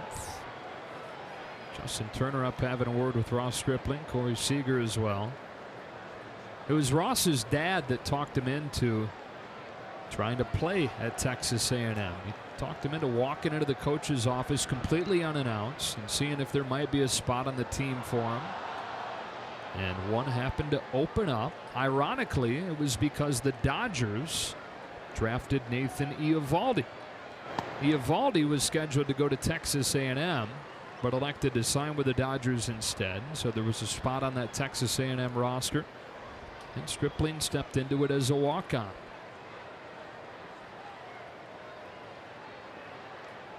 Against his counterpart Richard, he's ready for an 0-1. 0-2.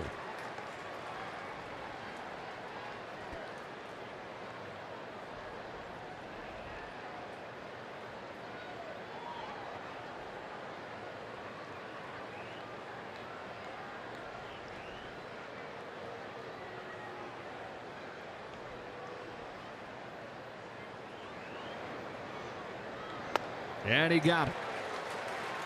On 3 pitches, Richard sits down, and 2 gone in the 7th.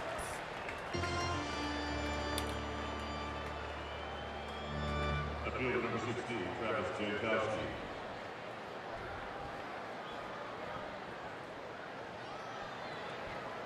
So back to the top of the San Diego order. It's Travis Jankowski. Walked to begin the game against Maeda after he had fallen behind 0-2 and then eventually scored the game's first run. He's since popped into a double play on a suicide squeeze play in the 2nd inning and line to left. Ball 1.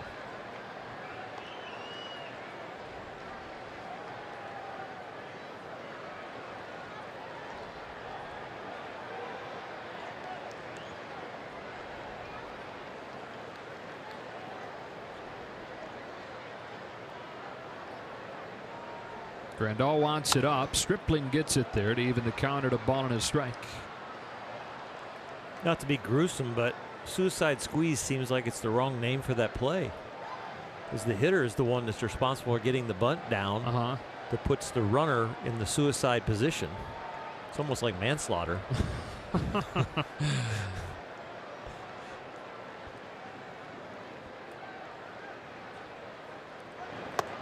1-2.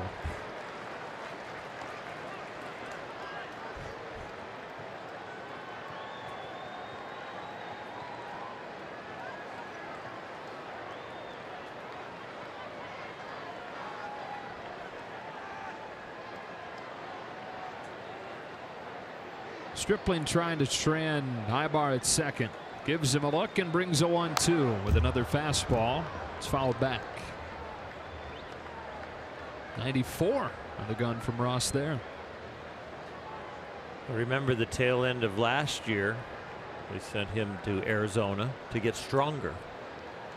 What they noticed, and he noticed, that from like the 4th, 5th inning on in his starts, he would start to waver with strength. And he's put on some bulk in the upper body, and he's gotten his legs a lot stronger.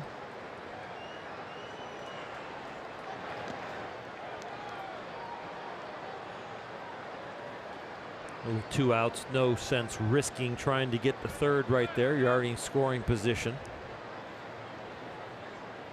Ross did put on some muscle and hopes to get into the Dodger rotation sometime, doing a really good job as a long man and maybe finding a way to squeak into the rotation.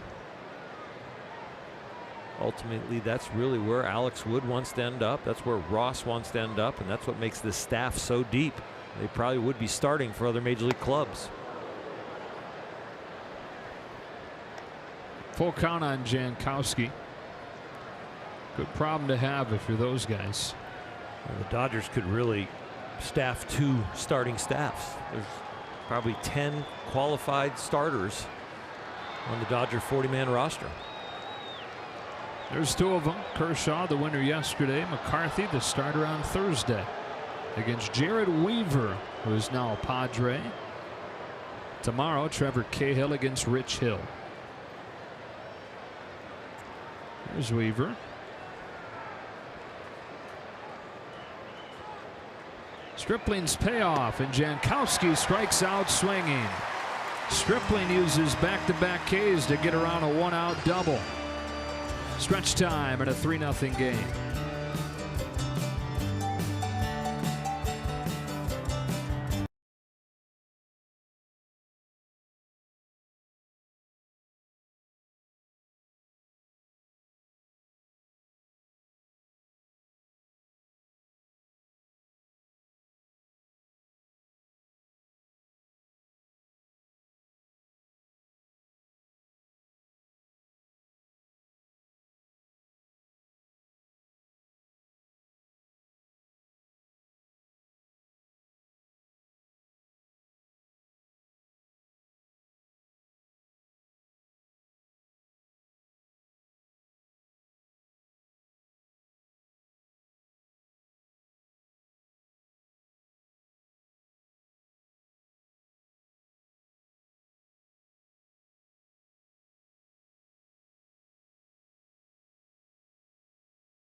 and take it back to our Arco top tier play of the game, brought to you by Arco. Hopefully we'll come up with something better than this as the game goes on, because there's not been much to get excited about if you're a Dodger fan so far, but some nice defense from Puig early on in this one. He'll bat second in this inning after Franklin Gutierrez, who looks at strike one from Clayton Richard, who's been the story in this one for the Padres. A single for Gutierrez, one of the 5 Dodger hits. Richard has used 4 double play groundouts to avoid any big innings.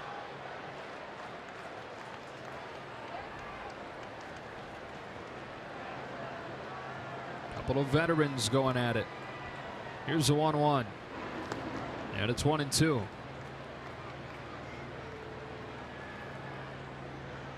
Odd seeing a pitcher wear a single digit, isn't it? It sure is. He must be left-handed. This is his high school football number as a quarterback. His 1-2 gets Gutierrez for the first out of the 7th. He's worn 54, 41, 33, and 27 throughout his career. First time he's worn this. And throughout his career, his ground ball ratio has really escalated. When he broke in 2009, it was below 50%. Now all the way up to almost 66%. Now Puig, strike one. Dodgers with only 5 hits tonight, no runs, and of those 5 hits, 4 are to the opposite field, and that's really the way you have to approach Richard. If you try to pull that sinker away as a right-handed hitter, you're going to roll over it and hit it on the ground. You've got to stay down and through it and hit it right where it's pitched.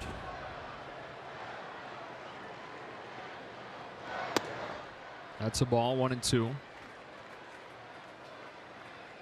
So the Dodgers not on the active roster, but Julio Urias wears a single digit as a pitcher, wears number 7. Puig puts it in play softly to second.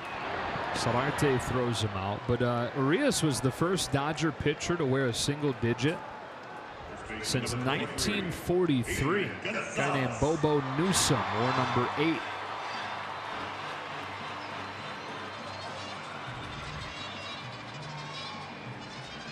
Two quick outs here in the 7th, and Gonzalez to the plate. Numbers originally invented on baseball uniforms for where the player hit in the batting order. Babe Ruth 3.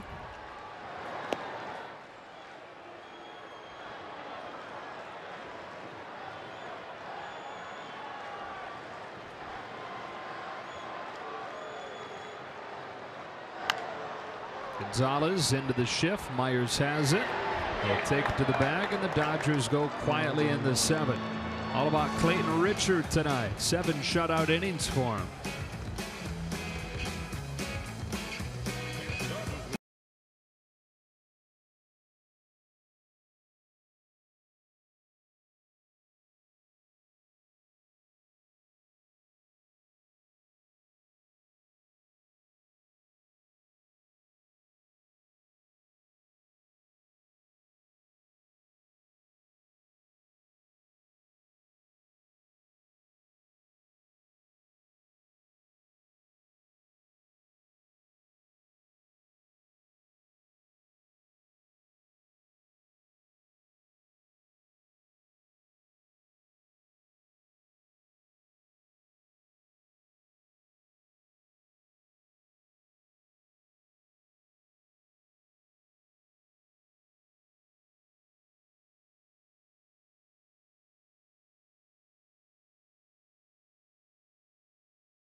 Southern California BMW Center today for exceptional offers, or visit SoCalBMW.com. And by Carl's Jr., the breakfast burger served all day at Carl's Jr. Dozens of Hall of Famers to the Dodgers history that have been affiliated with the organization one way or another. You see Vince Scully down there, Fort Frick Award winner. The man that mentored him was Red Barber, who's also in the Baseball Hall of Fame. Red Barber was the first man to announce a baseball game on television. 8th inning, 3-0 San Diego. Manny Margot to bat against Ross Stripling, who looks to come inside. Missed over the plate, but it was a strike, and it's 0-1. Margot's 1 for 3 today. Hitting second for Andy Green. The 22-year-old, one of the top prospects in San Diego's system. First opening day roster for him. 1-1. One of 12 kids in his family. 2 girls and 10 boys. 4 of those 10 boys signed pro baseball contracts. All of them played center field. Here's a 1-1, and it bounces in. 2-1. One of his brothers was a Dodger minor leaguer for a short time, Emilio Manuel, or Margot.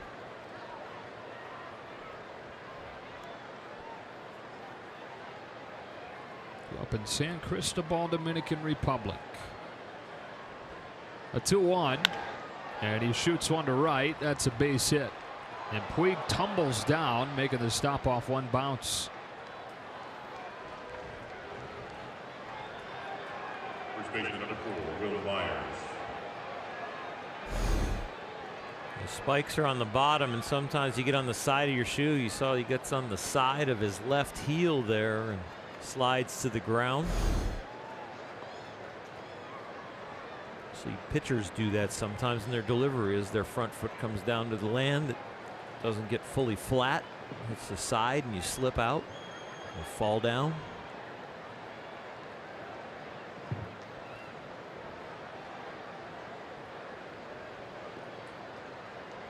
Will Myers, 1 for 3 today. Singleton scored. We were talking earlier about his versatility, how that goes all the way back to his high school days. He also pitched some when he was in high school. A lot of these guys did. Runner takes off, pitches a strike, throw down goes into center, and Margot will take third. And so just like that, the Padres have a man 90 feet away from making this a 4-0 game. A stolen base and an error on Yasmani Grandal, and Forsythe at the end of this really tries to give up his body to keep this ball in the infield, but is unable to do that, and Margot scampers over to third base.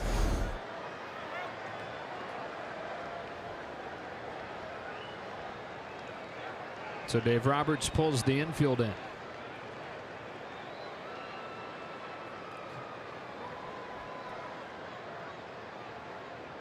Stripling with it 0-1. It's outside, ball 1. The infield's in, but they're not in all the way onto the grass. What they're doing is they're coming in, but they're gaining a little ground by staying kind of midway because they know the Padres probably won't go on contact with no outs. So they'll take an extra 4 feet at each position to get a little more range. Going upstairs for strike 2. With 1 out and that run over there being consequential at the end of the game, you'll see a whole infield on the edge of the grass really pinching in, especially with a fast runner like Margot. But right here, taking a few extra steps, just letting you know we'll cut you down at the plate if you go, but we pretty much know you're not going to go on contact here. The farther you come in, the bigger those holes get. Wants it up again, and on 1-2 gets it there, but Myers bangs a base hit to right, and it's 4-0 San Diego.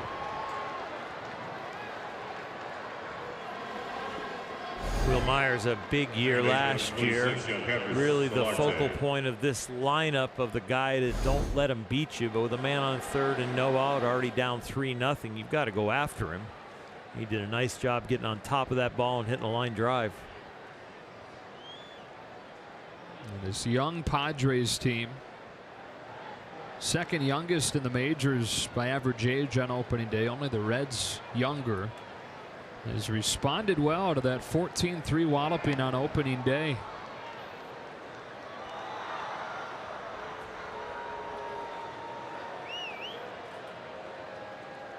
Stripling ready to work against young Hervis Solarte. In front of a crowd of 42,196 tonight.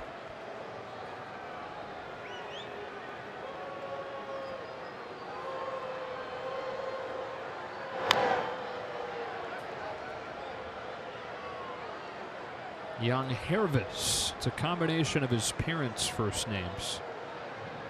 His mom's name, Jan Mealy, and his dad's name, Hervis. Young Hervis.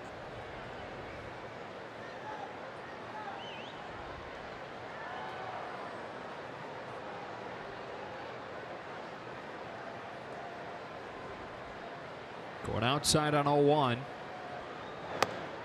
1-1.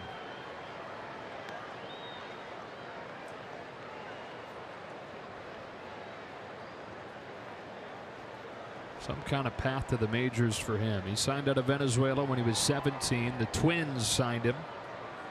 They released him in 11. Signed with Texas. They released him in 2013. Then he signed with the Yankees. Finally made his major league debut there. His first opening day roster in 2014. Still was far from an everyday player. And was shipped to San Diego for Chase Headley later that season.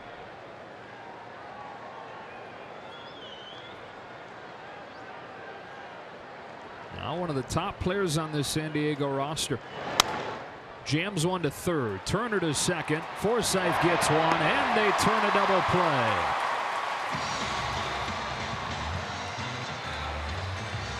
Five, 4-3. Turner with a smile says, "My bad." Made it a little more difficult on Forsythe than he maybe needed to.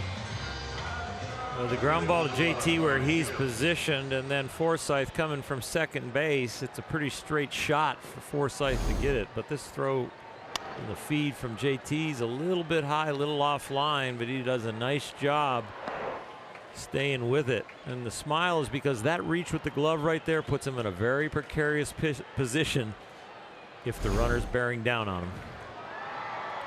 And JT knows it better than anybody because he started out as a second baseman. Yeah. Ryan Schimpf beats the shift with a base hit to left. Takes a hard turn and hangs on. Third hit of the inning against Ross Stripling. Is it the beginning of hitters starting to adjust back to defenses?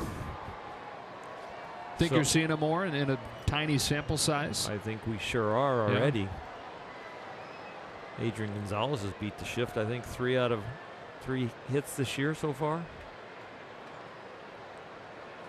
Saw Gutierrez go the opposite way against the shift this game. With 2 outs, it's Renfroe, big power bat. And he takes ball 1. The game through all of time, constantly adjusting, seesawing back and forth as far as who the advantage generally leans to. 2-0. At the end of the season, a hit is worth about a point on your batting average.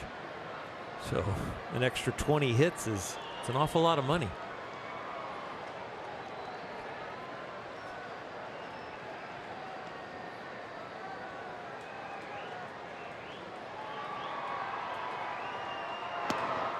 There's been some thought that trying to beat the shift is exactly what the shift wants you to try and do against power hitters.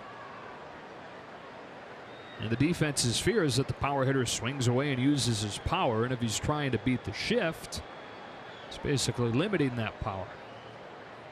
A 3-0, And he was green lighted, 3-1. I think that theory is accurate, but I think we're just creating a new way to have situational hitting, where the hitter maybe has multiple swings and depending on the situation might just take the base hit.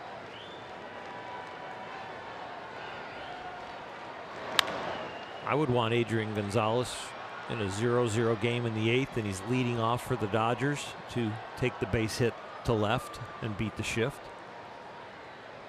But if there were 2 out and nobody on in the 8th, I would want him to be lifting the ball and going for the home run or the double. I think it's just going to be another level of thinking for the offensive player and for the defense to adjust to the situation also. Full count on Renfroe. Elevated target, and he gets it. Now Ross Stripling gives one up here in the 8th. And we go to the bottom half with the Dodgers down 4-0.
Jerry Hairston Jr., Nomar Garcia Parra will break this one down. Hopefully the Dodgers can come back from this down to their final 6 outs. I'll talk to Dave Roberts and hopefully a player on the field, guys. All right, Alana Yasmani Grandal beginning this inning against Clayton Richard. Throwing a gem, 7 shutout innings. Using a lot of ground balls. Grandal fouls this one off and it's 1-1. In 7 innings, he's induced 4 double play groundouts and is approaching something that he did early on in his career. Back in 2010, the first complete game shutout of his career here at Dodger Stadium. And he's faced the Dodgers more than any team in his career. Here's 1-1. Grandal fouls it off, 1-2.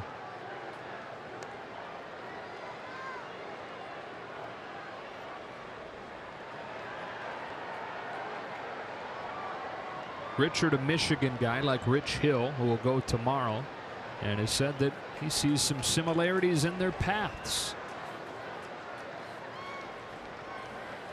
Hedges wants it down, and he gets it there. Strike 3. I know all about the issues Rich Hill had to come back from to sign the big contract that he did this offseason. And obviously Clayton Richard not there yet, where he turned into a top free agent, but he's hoping that after missing a full season in 2014 and being relegated to the bullpen for a couple of years, he can again recapture some form from early in his career, a la Rich Hill. Kike Hernandez with 1 gone. Strike 1.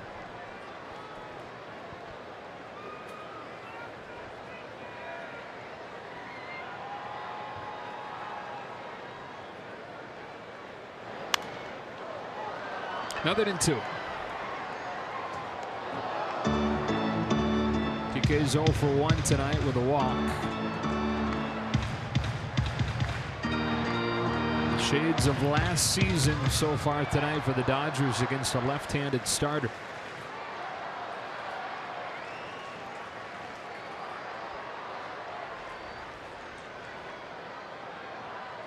They hit 50 points higher against right-handed pitching last year. 2 games below 500 against lefty starters. And skids past the feet of Hernandez. It's 1-2.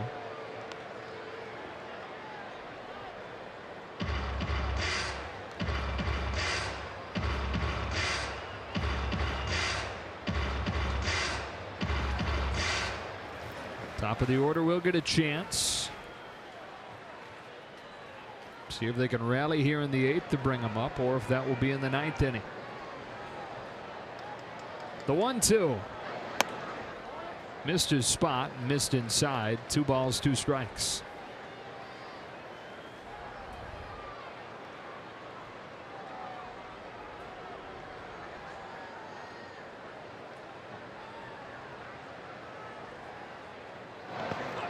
Full count.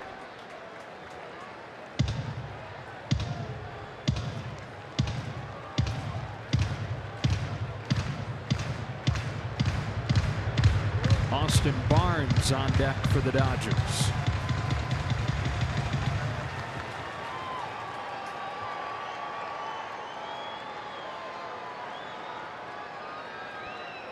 Here comes a payoff, and Hernandez hits a ground ball to Myers, a race to the bag that Myers will win. MLB.TV Premium is back and better than ever. You can watch every out-of-market regular season game live on over 400 supported devices and get a free subscription to AmBat Premium. Blackout and other restrictions apply. Visit MLB.TV for details.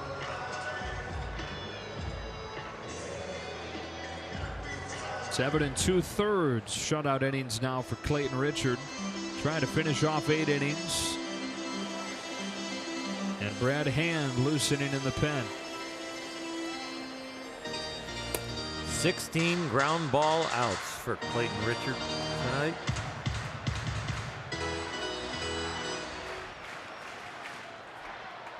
He's only gone to a 3-ball count 3 times. That's how you get here and only have 95 pitches. Barnes' first at bat of the year begins with a strike. Now the Padres planned closer for the year, Carter Capps, on the DL to open the year. 0-2.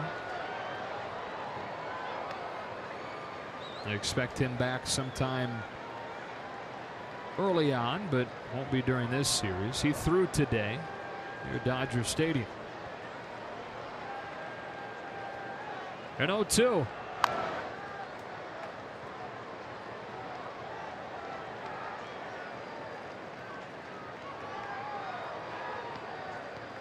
The second half of this game, Richard has been going to his slider to the right-handed batters to try and finish them off, not just living away with the 2-seamer. And Barnes offers at the 99th pitch of the game, finishing off 8 shutout innings for Clayton Richard. Quite a debut to his 2017 season.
8 shutout innings, and he did it all in less than 100 pitches. 68 of them were strikes. Attacked the hitters. 2/3 of the hitters, he started off with a strike. And boy, we've already mentioned the 16 ground ball outs. Quite an outing for that San Diego Padre. Meanwhile, Grant Dayton comes in for his season debut. Made his major league debut as a 28-year-old last year after grinding away in the minors for 6.5 seasons. It was really good, and they have big plans for him this year. Well, he has shown that he can keep a very low pulse rate even in the biggest situations. I remember a few different times last year's coming in with bases loaded, no outs, and escaping those jams. Bottom part of the order, Austin Hedges, ball 1.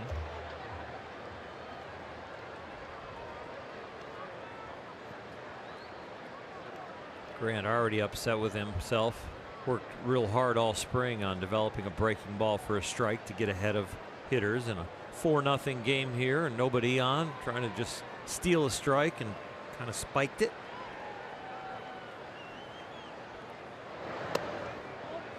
Two and 0.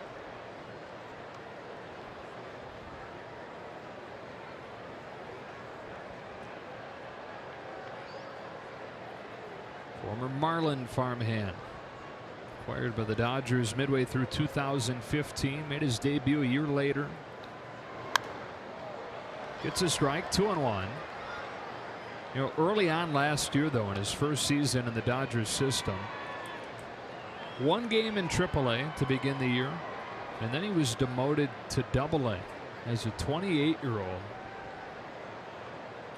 And he said, you know, having already been in AAA for 3 seasons, it really hurt.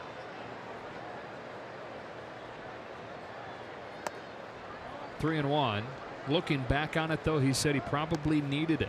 And he took a different mindset to the mound after that demotion. Said that he was ticked off and learned that being ticked off helps him.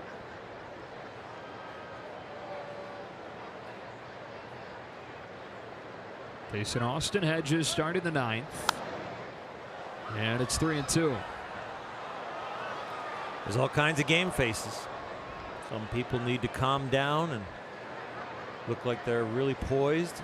Other people play better angry. Some need to find a way to bring out the adrenaline as quick as possible. They play better when they're excited. Hedges hits one high into the night. At first, Gonzalez for the first out. It took you a while to find out what yours was. Mine was a little bit more intensity. At first, I was a little too careful on the mound and gave the big league hitter too much credit. Took my manager, Tommy Lasorda, to convince me that I had good enough stuff to live more in the middle of the plate, which then got me ahead of hitters quicker. Pitching ahead and being aggressive, and for me it was actually flipping the switch that the movement was more important than velocity also. Eric Ibar laid on it, strike 1. Big league hitter can time a bullet. Huh. You know, you see guys throwing close to 100 miles an hour, but if the ball's in the center of the plate, they get killed. You hear plenty of pitchers say, I had good stuff tonight, but I got beat. But you don't hear them say, I had good location tonight, but I got beat. Location and movement.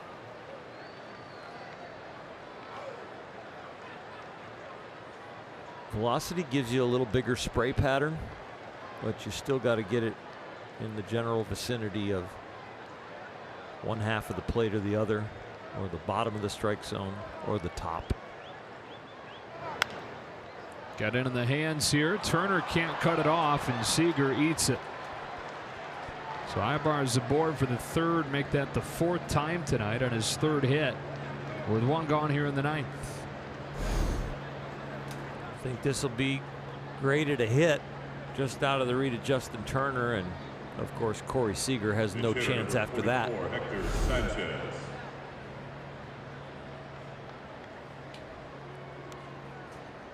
Night officially over now for Clayton Richard as Hector Sanchez will bat.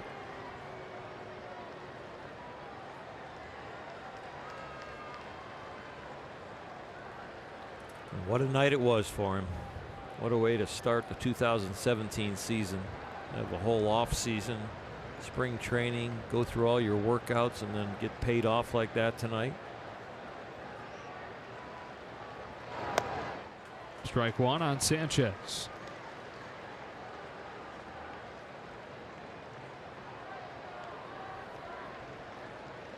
Game 3 of the series tomorrow, same time. Trevor Cahill goes for San Diego. Rich Hill goes for the Dodgers. And then in the finale on Thursday, Jared Weaver against Brandon McCarthy. There's Rich. There's Trevor.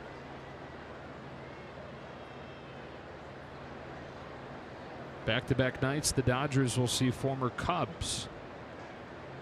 Both Richard and Cahill were Cubs recently. Sanchez drills it foul, and it's 0-2.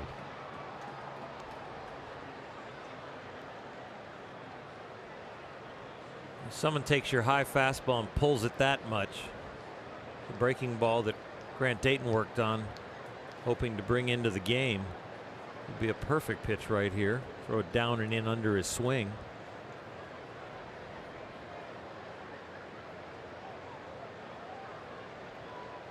It's like they're coming fastball up and in, though.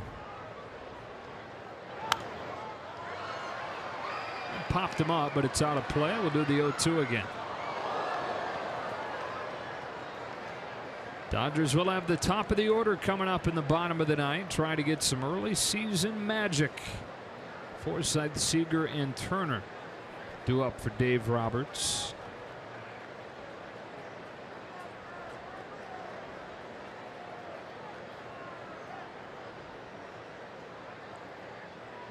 Utley and Toll still available off of the bench for him. Another 0-2, and this time on a breaking ball. Sanchez checks his swing. Ball one. If Chad Fairchild didn't have the call, Eric Ibar did.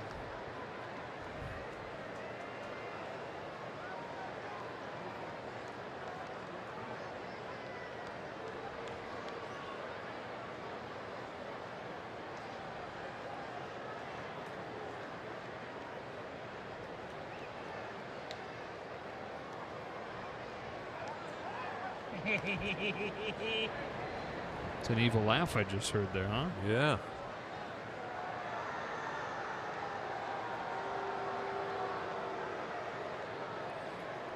Sanchez, one of the 4 catchers on this San Diego roster. They have more catchers than they do outfielders. Just 3 outfielders by trade. The 4th is more of an infielder. 4 catchers, 3 outfielders, 3 Rule 5 selections.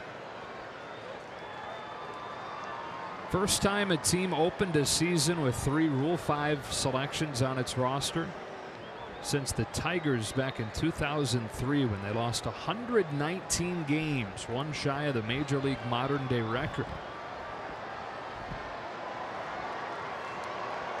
Another 1-2 to Sanchez. And he says he didn't swing, and he didn't. 2-2. He's an intense looking guy, isn't he? Yeah, he looks like he's grinding that bat and turning it into sawdust. He really locks in on the pitchers, and then his practice swing. He kind of tells you right where he wants to hit it. I always watch where guys put the bat on their practice swing or where they do their waggle. Not many people waggle where they don't want the ball.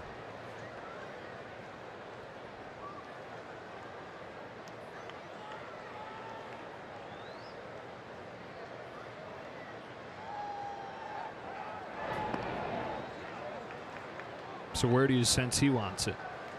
I think he's a low ball hitter. 2 reasons: where he positions himself and then puts the bat right there, and where the Dodger target has been Grandal. Yeah, right. Going up again. When he sees the ball up in his eyes, though, he has a tendency to start the bat, and that's why I'd like the curveball to him that Grant's been working on, because the curveball is going to start on the trajectory of Clayton Kershaw's curveball, and then if it could break down, I think you would get him to swing and miss. The one curveball he threw him started like thigh high and ended up in the dirt and gave him enough read that he could hold up.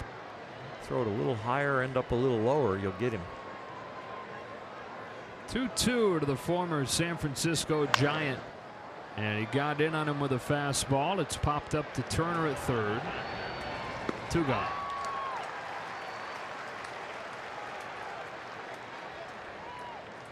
Nothing wrong with that out. Nothing wrong with that pop-up. But at some point, you might want to be able to throw something else to cut down on your pitch count. 17 of them for Dayton so far. Travis Jankowski is 0 of 3. Walked and scored in the first inning. Padres got 2 in the first. They got 1 in the third, and they got 1 in the 8th.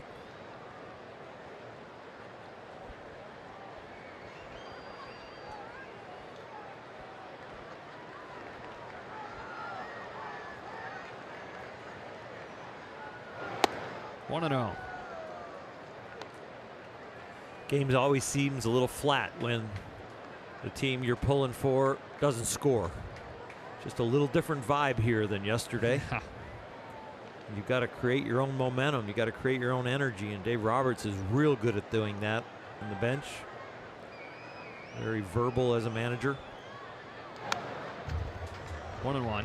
Our field mics pick him up all the time, kind of encouraging the guys.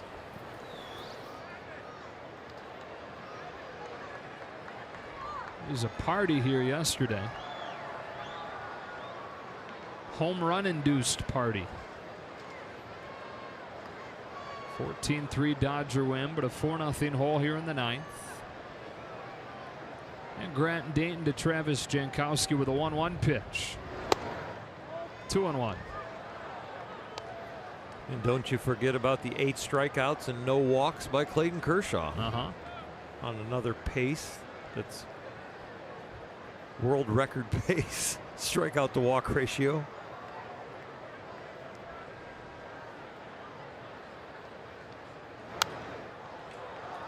It's even at 2-2.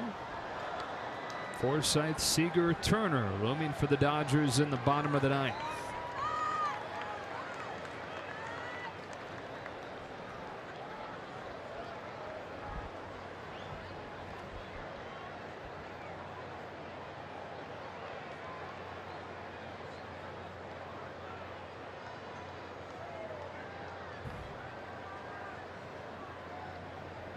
Dayton comes downhill with a 2-2 fastball that clips the outside edge for strike 3. And that finishes off the Padres in the top of the 9th. Forsythe to lead it off. Then it's Seager. Then it's Turner. See if they can make some magic.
Off for San Diego.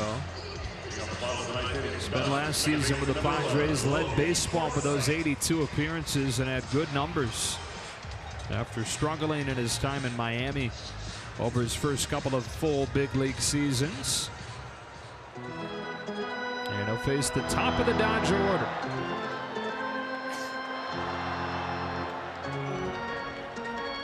Forsythe has reached all 3 times with a pair of singles and a walk. Then it's Seager, then it's Turner.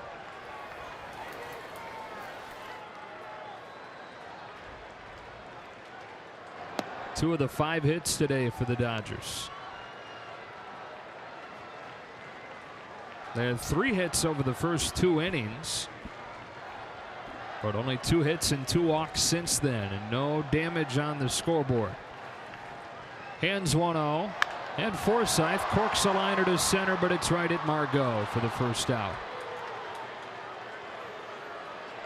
Nice piece of hitting off the young man on the mound that is going to throw the ball about 90 to 96 miles an hour.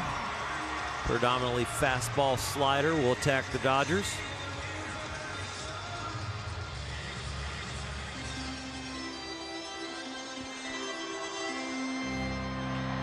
Seager looking for his first hit of the night after the 2-for-5 debut. They put the overshift on the lefty, and Hand delivers the first one. A little bit outside, 1-0. Said earlier Solarte was the 3rd baseman in short right. He's the 2nd baseman, converted 3rd baseman, playing over there in short right field.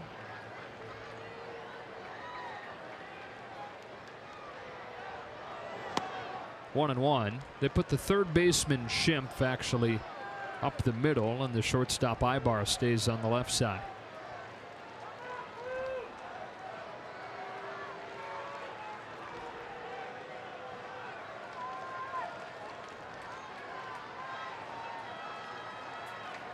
Hands 1-1, and Seager takes it in the dirt. He's ahead, 2 balls and 1 strike.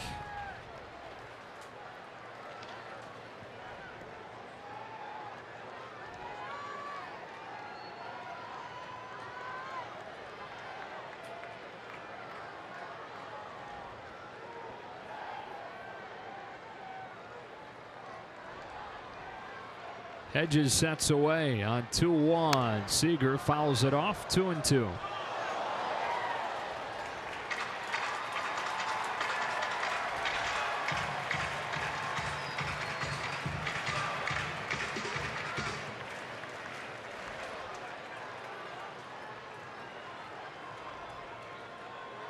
Brad Hand from Minnesota.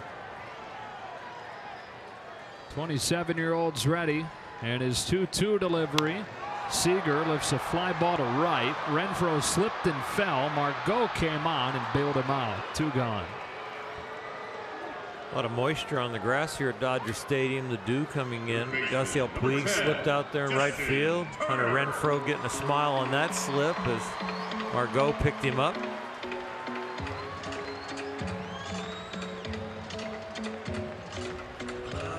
So Turner, the last hope for the Dodgers. A tale of 2 days so far in 2017. A 14-run outburst on opening day, and the Dodgers shut out thus far here in game 2. That's a strike to begin Turner. Only able to muster 5 hits if the game ends like this, and no runs. It almost feels like now the season begins. Festivities from game 1 and opening day are gone. Game 2 looks like a little bit of a letdown, and the bunting is still out, but it is not the same feeling today.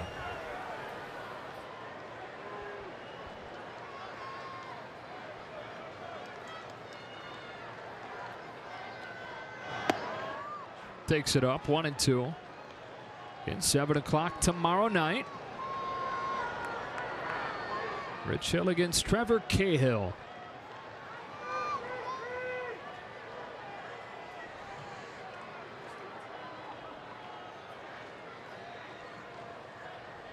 Now the 1-2, Turner hits a ground ball to short. Ibar is there, and the Dodgers, with that one scooped out of there by Myers, are finished off 4-0. They go quietly here in game 2 after the 14-run explosion on opening day. And an easy choice, Oral, for our Lexus player of the game, Clayton Richard. 8 shutout innings. 99 pitches, 68 strikes, ground ball out after ground ball out. 4 double plays the Dodgers hit into. 16 total ground ball outs, 5K performance, and he silenced an offense that had 4 home runs yesterday.